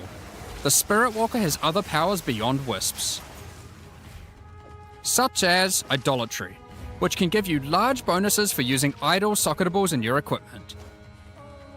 Ooh. And this one, which is my absolute favorite.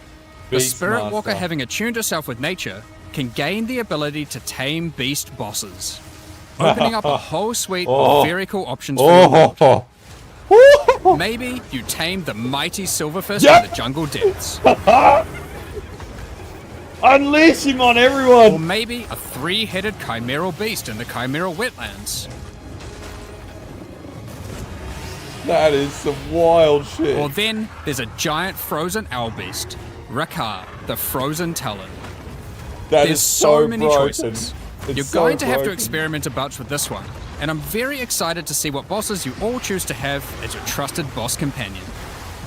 I called it, I Next called up, it. we have the monk's I'm- new ascendancy I'm gonna class, play this. the martial artist. I've been waiting for Pugilist. After decades of training, he has mastered 3 of the 7 hollow techniques.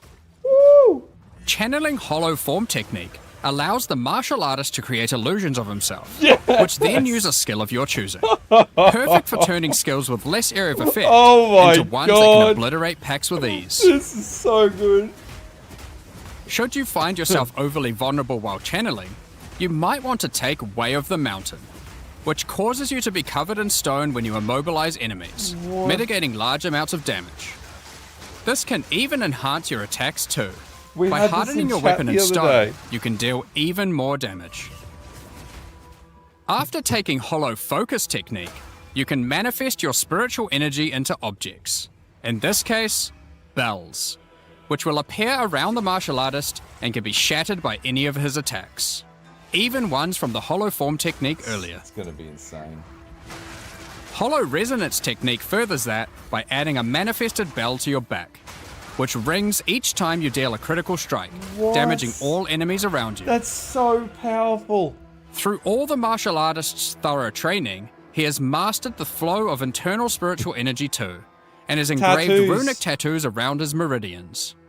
By doing this, he can gain the benefit of extra runes. Oh my Just god. open your inventory and add the Oh runes. my There is god. one that counts as a helmet, 2 as a body armor, 1 as gloves, and 1 as boots. So strong. Finally, your hands. The ultimate expression of a master of the Fist martial of arts. stone. Taking Way of the Stone Fist will cause your gloves to become a new base type when equipped. Each modifier on the original pair of gloves has an equivalent, more powerful, and more impactful modifier.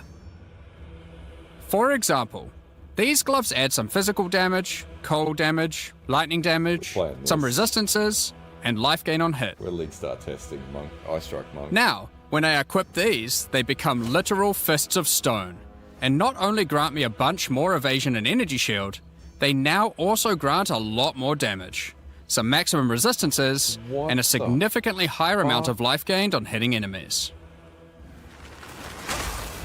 With all the different rune combinations you could do, and the different modifiers and gloves, there's a ton of different build options, and we're looking forward to seeing what you can come up with. Now, with so many Yeah, new okay. bosses in Return We're of the playing that. Ancients, We're playing of that. course we want to have a huge number of unique rewards. There are some pretty cool things in here, so we wanted to show you a few of Is them. that a fucking wolf item? Twisted Empyrean is a two-handed mace made from the purest of Verisium, combined with the beast's corruption. It converts all of your mace's skills fire damage to cold, and visually does so too, turning your Oh, volcanic man. fissures into glacial ones. No. This mace also comes with its own built-in skill, Starborn Onslaught.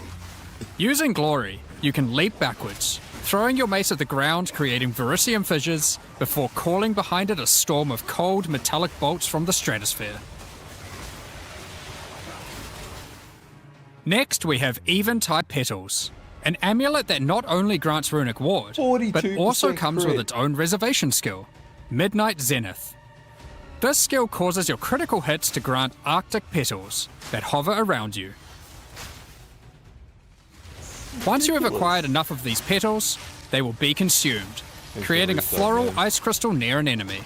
Then, destroy that crystal to do devastating okay, cold fine, damage to Mom. everything around it. The Raven's Flock is a staff perfect for minion characters. Not only does it grant spirit reservation That's efficiency and minion insane. damage, it also allows your minions to inflict grueling madness on hit, slowing enemies and making all other slows on them more powerful for maximum crowd control. That's not where this item shines though. It grants a skill called Spiraling Conspiracy. This skill causes a flock of ravens to circle you, Oh my dealing god, damage it's over Righteous time to Fire anything with near them. ravens. Killing enemies, or just by standing near unique enemies, causes the flock to grow, getting larger and larger. For your PoE 1 players, you can think of this just like a raven Righteous Fire. Yeah. That's not all, however. These ravens are also minions, so they fully scale with minion damage and come with their own Righteous command Raven. skill, Mad Flight. Fuck me, this is This wild. command skill causes your flock to create a tunnel of deathly damage between a set of illusory mirrors, obliterating anything in between. Yeah, Pox just jizzed himself. Horror's Flight is a pair of gloves instilled with the purest of fear. Equipping these Holy causes your moly. enemies to become terrified of you. Crushing fear. These gloves cause you to gain stacks of fear incarnate when you cull enemies. It will be, but it depends To on aid in what's your culling, usable. these gloves also come with the skill Crushing Fear. This is similar to the monk skill Killing Palm, except it deals It chaos means damage, RF is and the gonna come amount in of this damage game and the way area of that it effect used to. scales drastically based on the power of the enemy. As you use this, gain your stacks of Fear Incarnate, which increases your culling threshold, meaning enemies become easier and easier to cull, even to the point of being able to instantly kill some monsters from full life. Sylvan's Effigy is a scepter for those wanting to run companions. It allows you to have any number of companions of different types, instead of the normal restriction It of gives just you one per type. Asmeri, Wolf, and But Discipline. what makes this cool is the Asmerian Wolf companion it comes with. That's gonna be crazy. This is a persistent minion that bites foes to maim them, leaps to cause bleeding, and even howls to buff nearby elements. Wolf packs. Additionally, it comes with the command skill Eternal Hunt, which when used it will howl, calling on the spirits to manifest spectral wolves to ambush all foes around you. Oh, really? Liminal Coil is a crazy wand. It allows you to apply as many curses as you please, but those curses will have no effect. What's the point then? 2 reasons. First stacking. Firstly, your spells gain a bunch of extra physical and chaos damage for each curse on enemies. Secondly, is the skill it grants called Coiling Bolts. This skill is a projectile spell that fires coiling physical and chaos projectiles with every cast. What makes this skill truly special though, is that it will split and chain through every cursed enemy, causing an absolute ruckus. See for yourself. Periphery is a unique bow, which utilizes These all are the powers of amazing. the Asmerian spirits by dealing damage of all elements. And all elements can cause all ailments.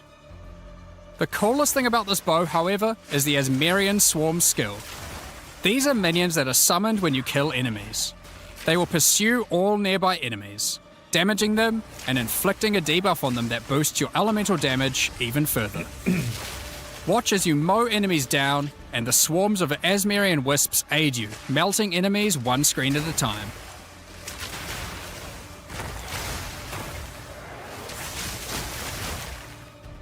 The Ordained is a new spear, mastering in physical and lightning damage, with high critical strike chance too. Righteous Descent. This spear allows you to leech life not only from physical damage, but lightning too. It also creates a fragment of divinity nearby periodically. What are those? Well, this spear has the skill Righteous Descent, which is an epic, divine leap, aided by angelic wings. If you use the can be skill when a buffed fragment of too. divinity is nearby, it will become empowered, dealing significantly more damage, gaining massive area of effect, and bypassing its cooldown. When fighting a boss, let a bunch of the fragments spawn, and then just unleash your divine havoc, obliterating them. Last, but not least, we have a new unique jewel, Voices. Oh my god. Voices is simple. It consumes 1 jewel slot to add more. There are versions that add 2 jewel slots, 3 jewel slots, And 5. and for those who are absurdly lucky or rich, one with 4 jewel slots. Oh my god. Equip it, and notice the slots appear next to your character's there. portrait in the center. That's insane. One of the things we are concerned about is how long it takes for experienced players to replay through the game in each new league. As we learned from Path of Exile 1, one of the things that can really help is having elements in the campaign that tell you where to go, if you know what to look for. We'll cover just one example per act for Acts 1 to 3, but there are many more than just these. For example, Hunting Grounds in Act 1 is a large, sparse area, containing multiple entrances and landmark encounters. Here's an example of some of the changes we've made here. Finding the ritual encounter in this area isn't too difficult. Now after completing it, a trail of locusts will lead to the entrance to Freythorn. Just follow it and find the source of the evil. That's good. You may also find corpses of dead animals, killed and pecked at by the crowbell. You'll notice a trail of blood leading away from them. Follow the trail and it will lead directly to the boss. Okay. We even put a signpost on the road to tell you which way to go to find Ogham Village. In Act 2, in the Mastodon Badlands, you need to find the Lightless Caverns and track down the Abyssal. Now to make this quicker, in the level you'll find these cracks. Just follow them, and it will take you right to their lair, allowing you to find and unlock the Well of Souls. In Act 3, the jungle areas have camps of explorers to sell you items. I like this. However, This is good. they are now even more useful. By talking to the explorers, they will point towards the next area. Not only that, but it will also reveal it on the minimap, so you can know exactly where to go. Yeah, that's good. These are just some examples. We plan to do more and more of these over time in order to streamline the experience. Cuts down campaign time. Now, as this is an endgame expansion, it makes sense that we would work on Atlas QOL. We've added a search box that updates live as you type. Oh Have a specific map you want to run? Now they will be much easier to find. If there are multiple maps, hitting enter will move you from map to map. So, about bloody Now, time. making a character build in Path of Exile 2 can be pretty complex. And instead of designing a build yourself, many players enjoy following online build guides. We have a pretty awesome community that has built many tools over the years for designing builds, but we wanted to improve the experience of following them. So, we are introducing a new build guide system directly into the game client. Oh, yes! Here's how it works. Community creators who write build guides can now create a new file format, a build file. Fuck off. Once downloaded, the builds appear in the in-game client, and selecting one will show you everything you need to know to make that build. Holy shit! So you can see all the passives you need to allocate, ascendancy points you need to take, skill gems you need to equip, and recommendations for all the support gems you need to use as well. For items, the build designer can specify which uniques to use in each slot, or if needed, just add some notes to the item slot to say what kind of item you need. In fact, build creators can add notes to just about any of these areas, allowing them to explain different trade-offs in context, or just give more info about how these things should be used. This is the biggest change we've seen. They can in also years. give level ranges to each element, allowing recommendations to change over time. Great for builds that need to respec after they reach a certain level. Now, all of this is written in a standardized build format that creators can use. And we imagine that a lot of community build tools will be updated to add support for this format. Now that we have trade market searching built into the in-game client, we have added the ability to price check items you can find more easily. Control-Alt-clicking an item will now search for it on the trade market, showing you the current prices. For rare items, it's handy to exclude some mods, so we added the ability to enable and disable each mod so you can see what effect each one has on the price. Next up, we're going to be talking about the new supporter packs for Return of the Ancients. Today, we're launching two new series of supporter packs, the Blood Reaver and Divinity packs. Each tier contains the pack's full face value in points, alongside several exclusive microtransactions. As always, the microtransactions in these packs are purely cosmetic and do not affect your character's power or progression in any way.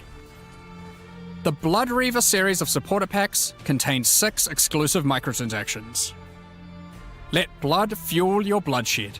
The Exsanguinator weapon effect draws the blood of enemies you've slain and funnels it into your weapons. Turn the appearance of your endurance, frenzy, and power charges into orbiting globules of blood with the Blood Reaver charges. While your charges are active, these blood orbs will grow in size when you absorb more blood from nearby enemies. There are options to have pure blood charges, or charges that still display which kind of charge they are at their core. A taste for blood doesn't negate a taste for style. The elite Blood Reaver armor features crimson leathers and golden accents to set yourself apart from uncivilized leeches. It also features a back attachment, fashioned out of the wing of a colossal bat. Alongside every Blood Reaver is their trusted gargoyle pet. In true gargoyle fashion, they take the form of a stone statue when you are idle, leaping into action when you're on the move again. What good is immortality if you don't have a vast mansion to come home to at the end of the day? The Eternal Blood Reaver supporter pack contains the Blood Reaver Manor Hideout. This exquisite two-story estate features an organ, a grand dining table, and cages for your visitors. You can alter the walls to create as many or few rooms as you like. Last but not least, the Servant of the Manor, eternally bound to the Order of the Blood Reavers. This henchman will manage your store, so you can spend more time spilling blood. Stop that. We won't disappoint you. But he looks like Dinglemeyer. Our permission to beat us most violently. The Divinity Pack series also contains 6 exclusive microtransactions. Call on Divinity to aid you in eluding enemy hits with the Divinity Dodge Roll effect. I like that. As you sprint, actual Divine Lightning wings will form out of your back, leaving a trail of radiance as you engage or escape from combat. For situations that are too dicey, call on the gods above to send down the Storm of Divinity portal to create a safe passage for you to retreat through. Adorn yourself with the Knight of Divinity armor set, a highly revered attire only bestowed to those deemed worthy for the divine cause. Equipping the Divine Surge character effect empowers you with a storm of divine energy. Using skills causes the storm to burst from your character, spilling raw divinity into the area around you. The Arbiter of Divinity wings are the final piece remaining to emphasize the force divinity has over this realm. I do too. I think it's a lot better. This ancient precursor machine was found locked away in a highly guarded vault. Its original purpose is unclear, but it has been altered to fuel your maps using the pure, everlasting divinity within the statue. The pillars surrounding represent how many portals you have left for your map. This map device also tracks your progress as you complete the new Origins of Divinity storyline, added this expansion. Additionally, all microtransactions from the supporter packs will be made available for use in Path of Exile 1. On release weekend, we will also be releasing the Return of the Ancients mystery box, which will contain 2 armor sets, a set of map devices for your in-game adventures, a new tracking scroll that records the amount of currency you've gained from the currency exchange or your shop, and much more, like a set of finisher effects and affinity stashes. That's not all, however. The Fragment Stash tab is finally coming to Path of Exile 2. Finally. And with it comes some tabception. Inside this one tab, there's a tab for your various boss key fragments. There's also a tab for all your precursor tablets, with each type of tablet getting 6 tabs of storage. Finally, there's a tab for your Djinn barriers and inscribed ultimatums, both of which get their own 6 tabs. That's a lot of tabs. So that's everything in 050. This is by far the biggest update we've ever made to PoE 1 or 2. New in-game storylines, pinnacle bosses, crafting systems, items, ascendancy classes, and so much more. Oh, this is just Now, because this ridiculous. update contains so much in-game content, we're doing significantly more testing than usual. For that to happen, we're taking a little longer than usual between the announcement and the release. 050 will be released in 3 weeks on May the 29th, with the patch notes being released on the Friday before that, on May 21st. But there's just one more thing to talk about. Now that the endgame is up to scratch, we have to start talking about our plan for 1.0 release. The feedback we've had during early access has been critical for making all the improvements that we'll be making to the game. At the same time, we had to create enough in-game content to make an ARPG that can call itself a successor to Path of Exile 1. Well, with 050, we now believe we have reached that point, and so this is going to be the last full-size league during early access. That's right, the next big update is going to be 1.0. There you go. Now, normally we would do our next big content release in August, but in the run-up to full release, our plans take a little longer on this one. As big as 050 is, 1.0 is even bigger. So we'll be launching 1.0 this year sometime after ExileCon. But that doesn't mean we won't be doing updates in the meantime. In this final phase, we have a lot of things to polish throughout the game and balance to improve. I'm sure there'll also be feedback about the new endgame that we need to incorporate too.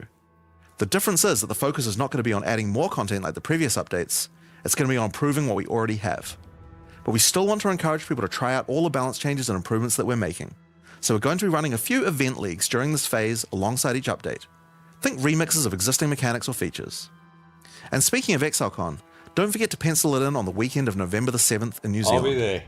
ExileCon is a gathering of our players, and a chance for us to showcase everything we'll be working on for both Path of Exile 1 and 2.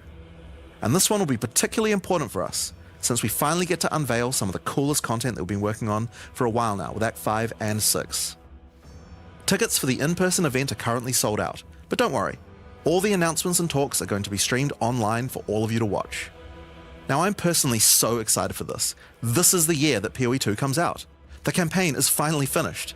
It's been 8 years to get here, but we're finally near the finish line. And with that, it's time to move on to our live Q&A.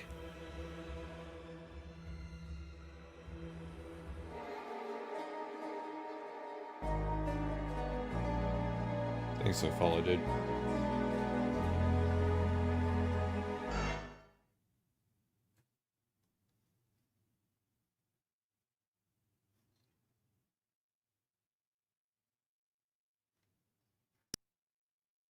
I really have issues with sound, don't they? Good to sit down for a nice long Q&A once again today.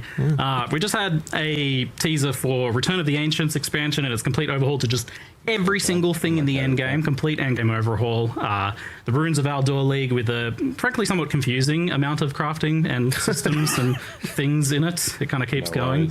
And then we've got like the Kalguran skills that work across weapons, the extra looking ascendancies and some insane uniques and all that sort of stuff. But honestly, it's kind of easy to talk about what's not part of 0.5. So with that very elegant segue, let's do that first.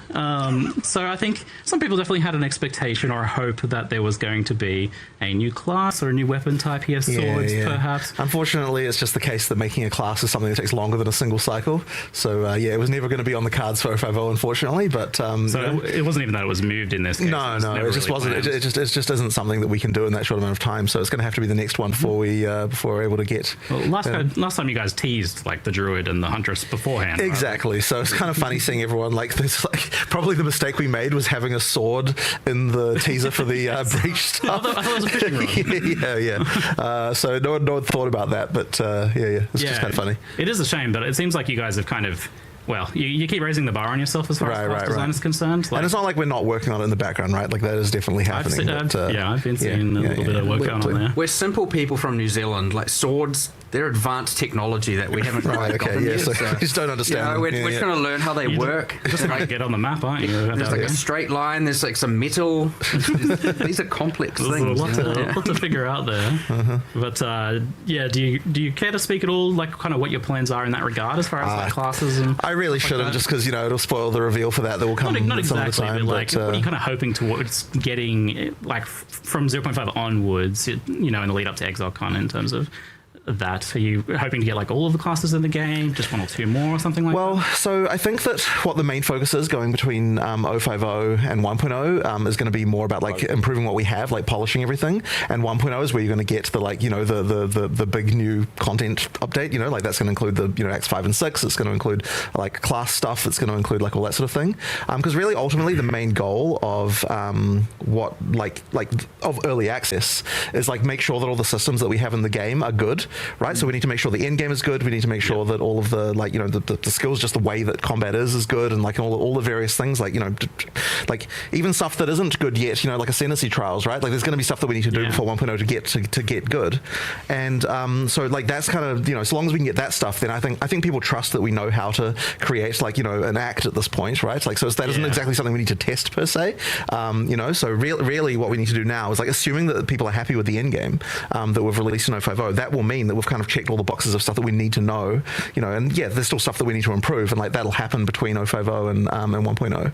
But like that's the main thing we need to be sure of. And then once we've got that, it's like now we can get the big update, the ridiculous update that is 1.0 ready. And I heard you mentioning that recently as well, that you don't feel like you really need to get the last acts in for testing. No. I mean, like, know how to do that. We know how to do that. It's one of those things that like look, people saw in for like we know what we're doing when it comes to that stuff. It's just the plan's obviously to get like those last acts in, finish the story, and have all that come out at launch in 1.0 exactly. And look, that'll be the launch conclusion to the story then. Exactly. So you have done, though, one extremely gigantic update here for Endgame.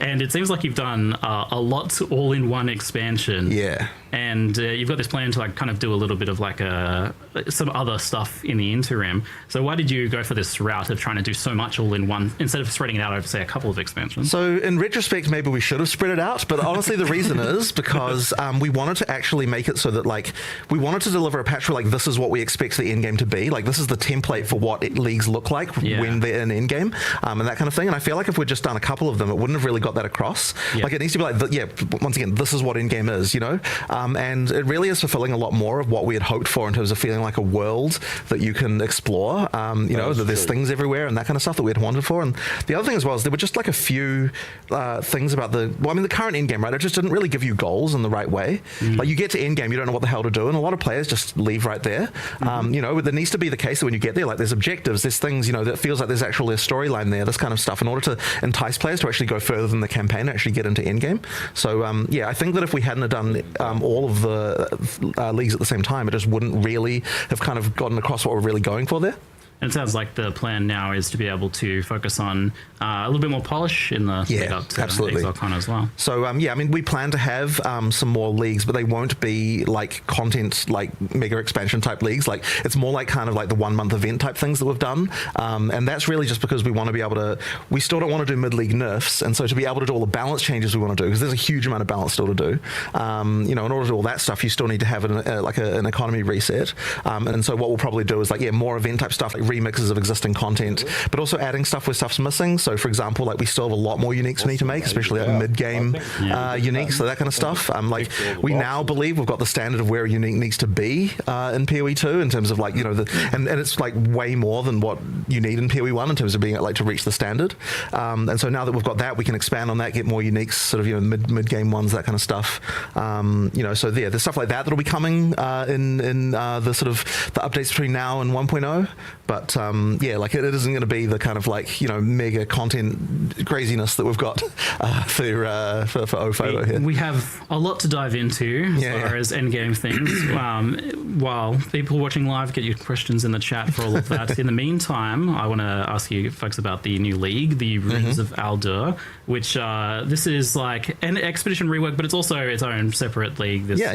Encountering remnants, uncovering these runes throughout this storyline in the campaign, and then into endgame. I was like, really, like, it's a lot. There's a lot of like crafting and items and reward types and systems and stuff going on here. In fact, Jonathan, you showed me this rather unhinged looking spreadsheet. Like, I was like, so these are just like random rewards or something. But then you showed me this spreadsheet, like that's like the recipes of all how different runes combine together to make different things. Yeah. We probably put too much thought into it that honestly needed. But like, like we have to make sure that like if it's an iron rune, like what kind of stuff would be creating that, like that's just something that, like the recipes have a lot more structure to them, and I suspect a lot of that players won't even think about. Like they'll just see list pick for item, like that's something I don't really think about. But there is some thought put into that of like what things go to what recipes. One way to look at this is this league has the most spreadsheets we've ever made. Like that's a title line, right? The other day I was looking through we have this gig. It's called like Verisium crafting or something. Yeah. I was looking through all the tabs, and I was like, I was on like the 60th tab, and I was like, the heck is this? I was reading all this stuff, and it said like Mark's ideas, and I was like, I don't remember coming up with any of this. I did. There's just like pages and pages and pages of crafts and stats, and just like honestly, I've lost the plot a little bit with respect to how many like different things we've made, and like it's honestly just been crazy. Idea writing. Some of the rune stuff is like also super bizarre. Like, what's like? I don't even really understand that rune that's got to do with uniques. Like, what's going on with that? It's called Olroth's Legacy. And it's a rune that you can place in Izamite and Kalgurin uniques to destroy the unique, and it takes one of the mods off of it and creates a unique rune. What? With a slightly modified value sometimes, because obviously. And then you can put that in the same item class of a... I don't even know about this system. The system's just... There's just so many crazy crafting things going on, but it was kind of like, well, when we were designing the league, we're like, okay, we've got Kalgurans, like what kind of crazy crafting and magic systems would Kalgurans have, like that would be different than the stuff that's going on in Rayclast? And so, you know, their whole magic system is based around like this star metal that they have Verisium, and then they like, you know, like words give it power and so on. So we're just kind of thinking, we're using that as inspiration for all the different crafting things you have. Blue shapes. Yeah, all the blue runic shapes and everything. So it was just a lot of little nuts on this. Yeah, we went definitely. So there's so many crafting things. Like in fact, there's even more crafting stuff we had. Like, there were entire crafting benches that we have designed and practically like 80% like implemented and then discarded. It's just like a huge amount of that stuff. We can do this in some other cool way. Yeah, so like because I saw that there's like, oh, you can bench craft a thing and then it changes the unique and it has a new modifier, but now you've also got a rune that steals modifiers off uniques as well. I had no idea. Why not? Why not? You like making more work for yourselves these days. That seems to be a running theme. I keep saying this to you. Like, why do you do this? Like, why do you do this? Yeah. Why do you make it so you have to like from now on you always have to look at all the modifiers? Yeah, I just had a look at the comments on X. Like, this is my take on it, right? Huge patch, we have to design extra endgame mods quality that of changes life. to. The problem with the player base on these new PoE2 runes we've added, is so hinged on just the early remember that shaman that has that whole bonded modifier on every rune that we need to also add? Where it's at for Path of Exile. Does that apply to the ones that come from uniques? And basically, the only people that will uproar about there being a lack of content is people who don't play the endgame. We are going to try to do it, yes. Patch notes are probably like 2 weeks away. There's some really unusual ones too, because there's runes that are designed to just be put into an item to metacraft and then be replaced, right? I'm really proud of that one actually, because I really like the way that it's like doing metacrafting in a more understandable way, I reckon, than what PoE1 had.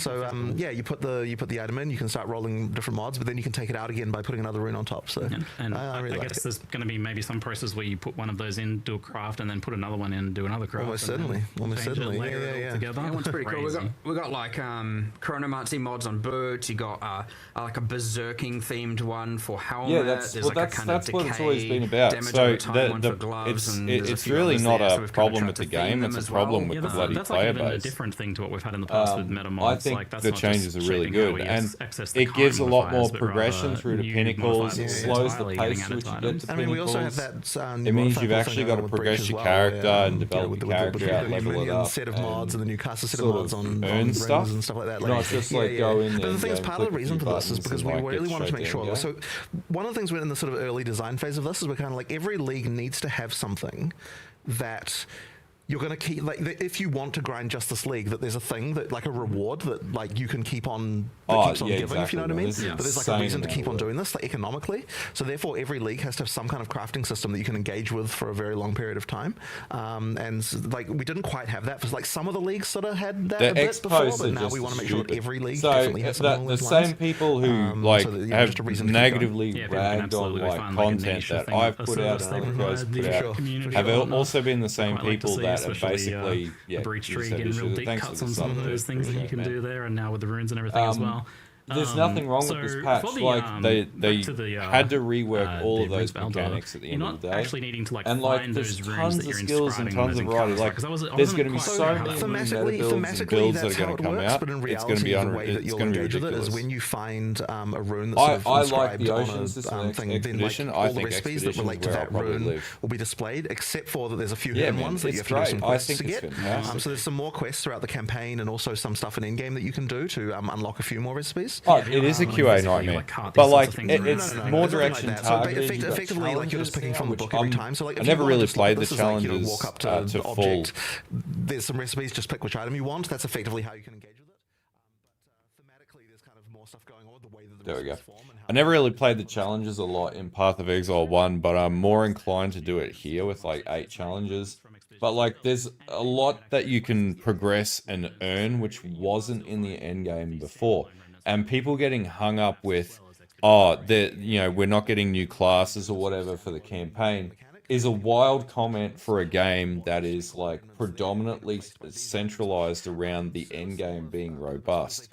So it's a shift in the player base, and I'll say what'll probably likely happen is the players that strictly only played for the campaign, with there being minimal change for them in the way that they view it, they're basically just going to go, screw this game, I'm going to go play something else, and you'll end up with a very similar player base that's in PoE 1 currently. And the other side of this is a lot of the changes do increase, like the ward stats that becomes part of the standard play with the league mechanic and things like that. Stuff like that is actually going to be really good for like one-hit survivability and things like that. So it's actually going to increase your ability to be able to like tank stuff at the end of the day. I think all those little QOL changes are fantastic. The fact that you can buff up unique items now through rune crafting, and basically juice them up so you can get like bad uniques into really good positions. And the uniques that were already really good, you can push their power up and you can get more power, which means basically there is an increase in power at this point, and it's a good increase, which brings it closer to how Path of Exile 1 works. It really is going towards that Path of Exile 1.5 level, and for the people who don't like that, so who cares? No, so like, yeah, but you're getting 2 new ascendancies, companions will be functional, you'll get all these new uniques, 40 new uniques that will give you all these new skill sets and things like that. It looks like there's a lot more ability to scale speed into the build. You can get more gems into the build. You can craft better mods and attack speed mods on the gems. You can craft attack speed mods on rings. There's a lot more that you can craft to be able to give you QOL in your builds moving forwards.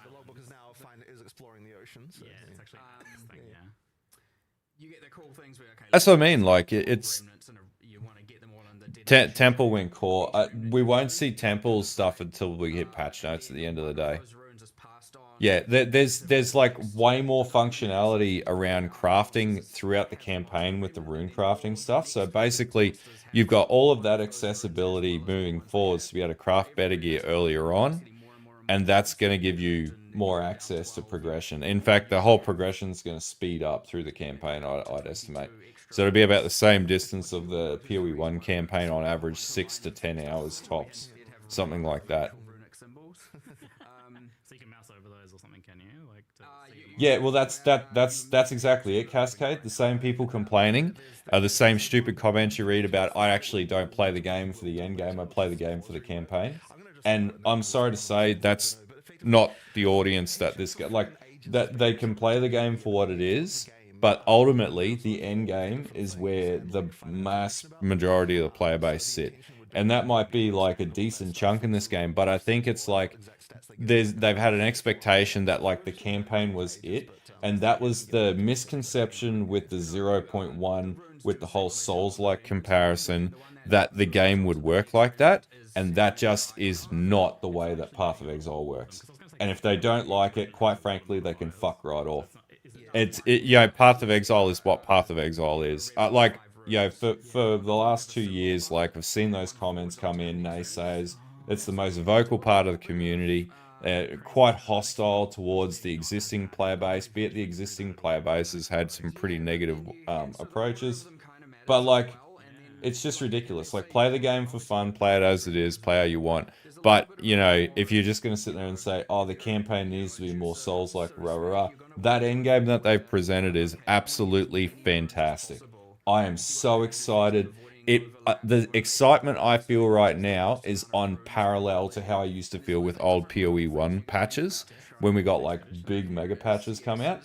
And I think it's just moved in the right direction, ultimately. I think it's fantastic.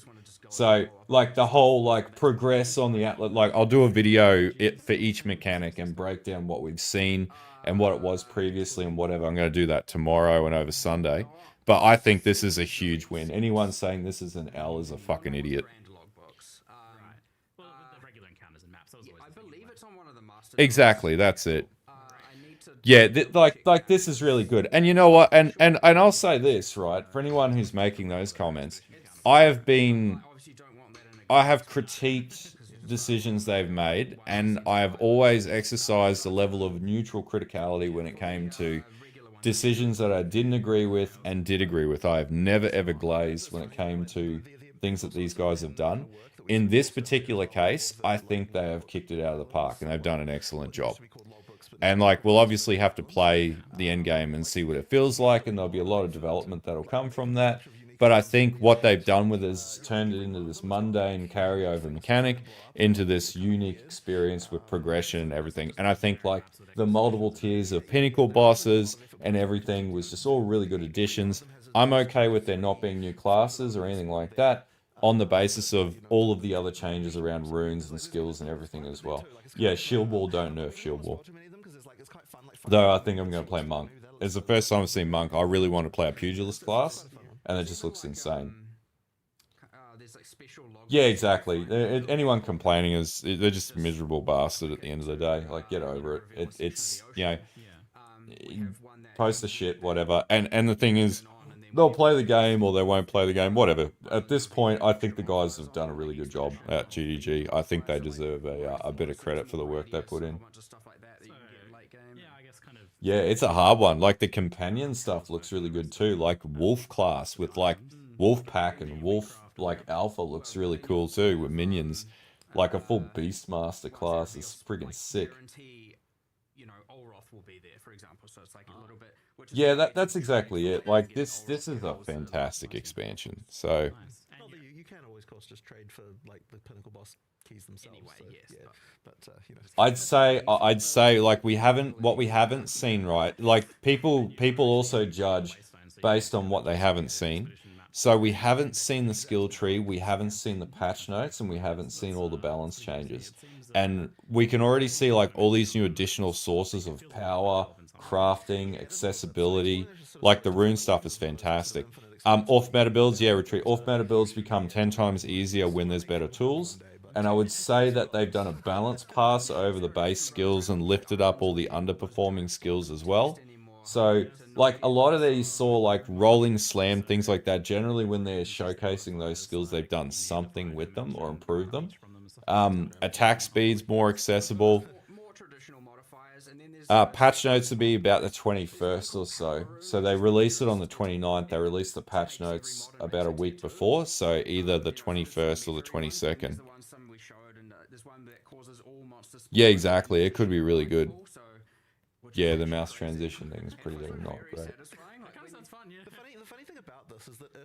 Well, yeah, that's it, Nom. Like, it's really like, you know, splitting hairs with that sort of, is it an expansion? Like, they're calling it an expansion. Let's call it what it is. Like, they are expanding the early access, I guess. So technically, it's correct. But yeah, yeah, I'd say, mate, I'd say they would have done full balance pass. There's no way they didn't do a full balance pass. Another one of those we cut for time was the ability to upgrade runes.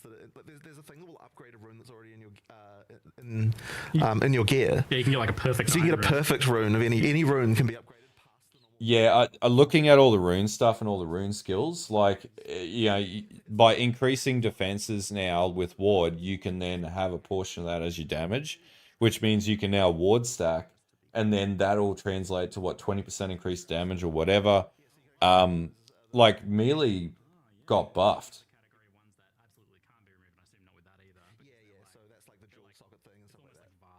But yeah, this isn't just like a spellcaster's patch. Well, you know what? Unwavering Stance now is technically functional, because if you can recover ward quickly enough, if you've got a high enough level of ward and you can recover it quickly enough, right? Then Unwavering Stance becomes functional because you can tank red. Like, technically, you could stack that and tank red hits. And the other thing is we haven't seen changes to if they've adjusted health levels, things like that, and the skill tree and accessibility to health. So technically, like, you know, with being able to buff uniques as well, that increases defenses, armor. We've got sources of elemental leech as well, built into items. Yeah, exactly. Increased cast speed mods. So a lot of the problems stem from just like, you know, there not being enough stat base there to be able to lift those things up. So I'd say we're in a pretty good spot. But yeah. Anyway, that being said, I better get ready to go to work and head off in like 40 minutes or so, 30 minutes. So I'll be online a bit later tonight. We're going to be doing a monk playthrough. I think I'm going to can spears and go and work on monk because now I'm super keen to play melee monks. But anyway, I will see you guys later on. Thanks for tuning in this morning. And yeah, and over the weekend we'll be unpacking all the content that we've went through. I'm going to rewatch it. We might rewatch it all tonight on stream and basically like unpack it all, note take. And then tomorrow we'll go through and I'll do some videos covering off on all the mechanical changes and things like that. Anyway, I'll see you guys later on. Have a good one. And I look forward to seeing you guys later on stream.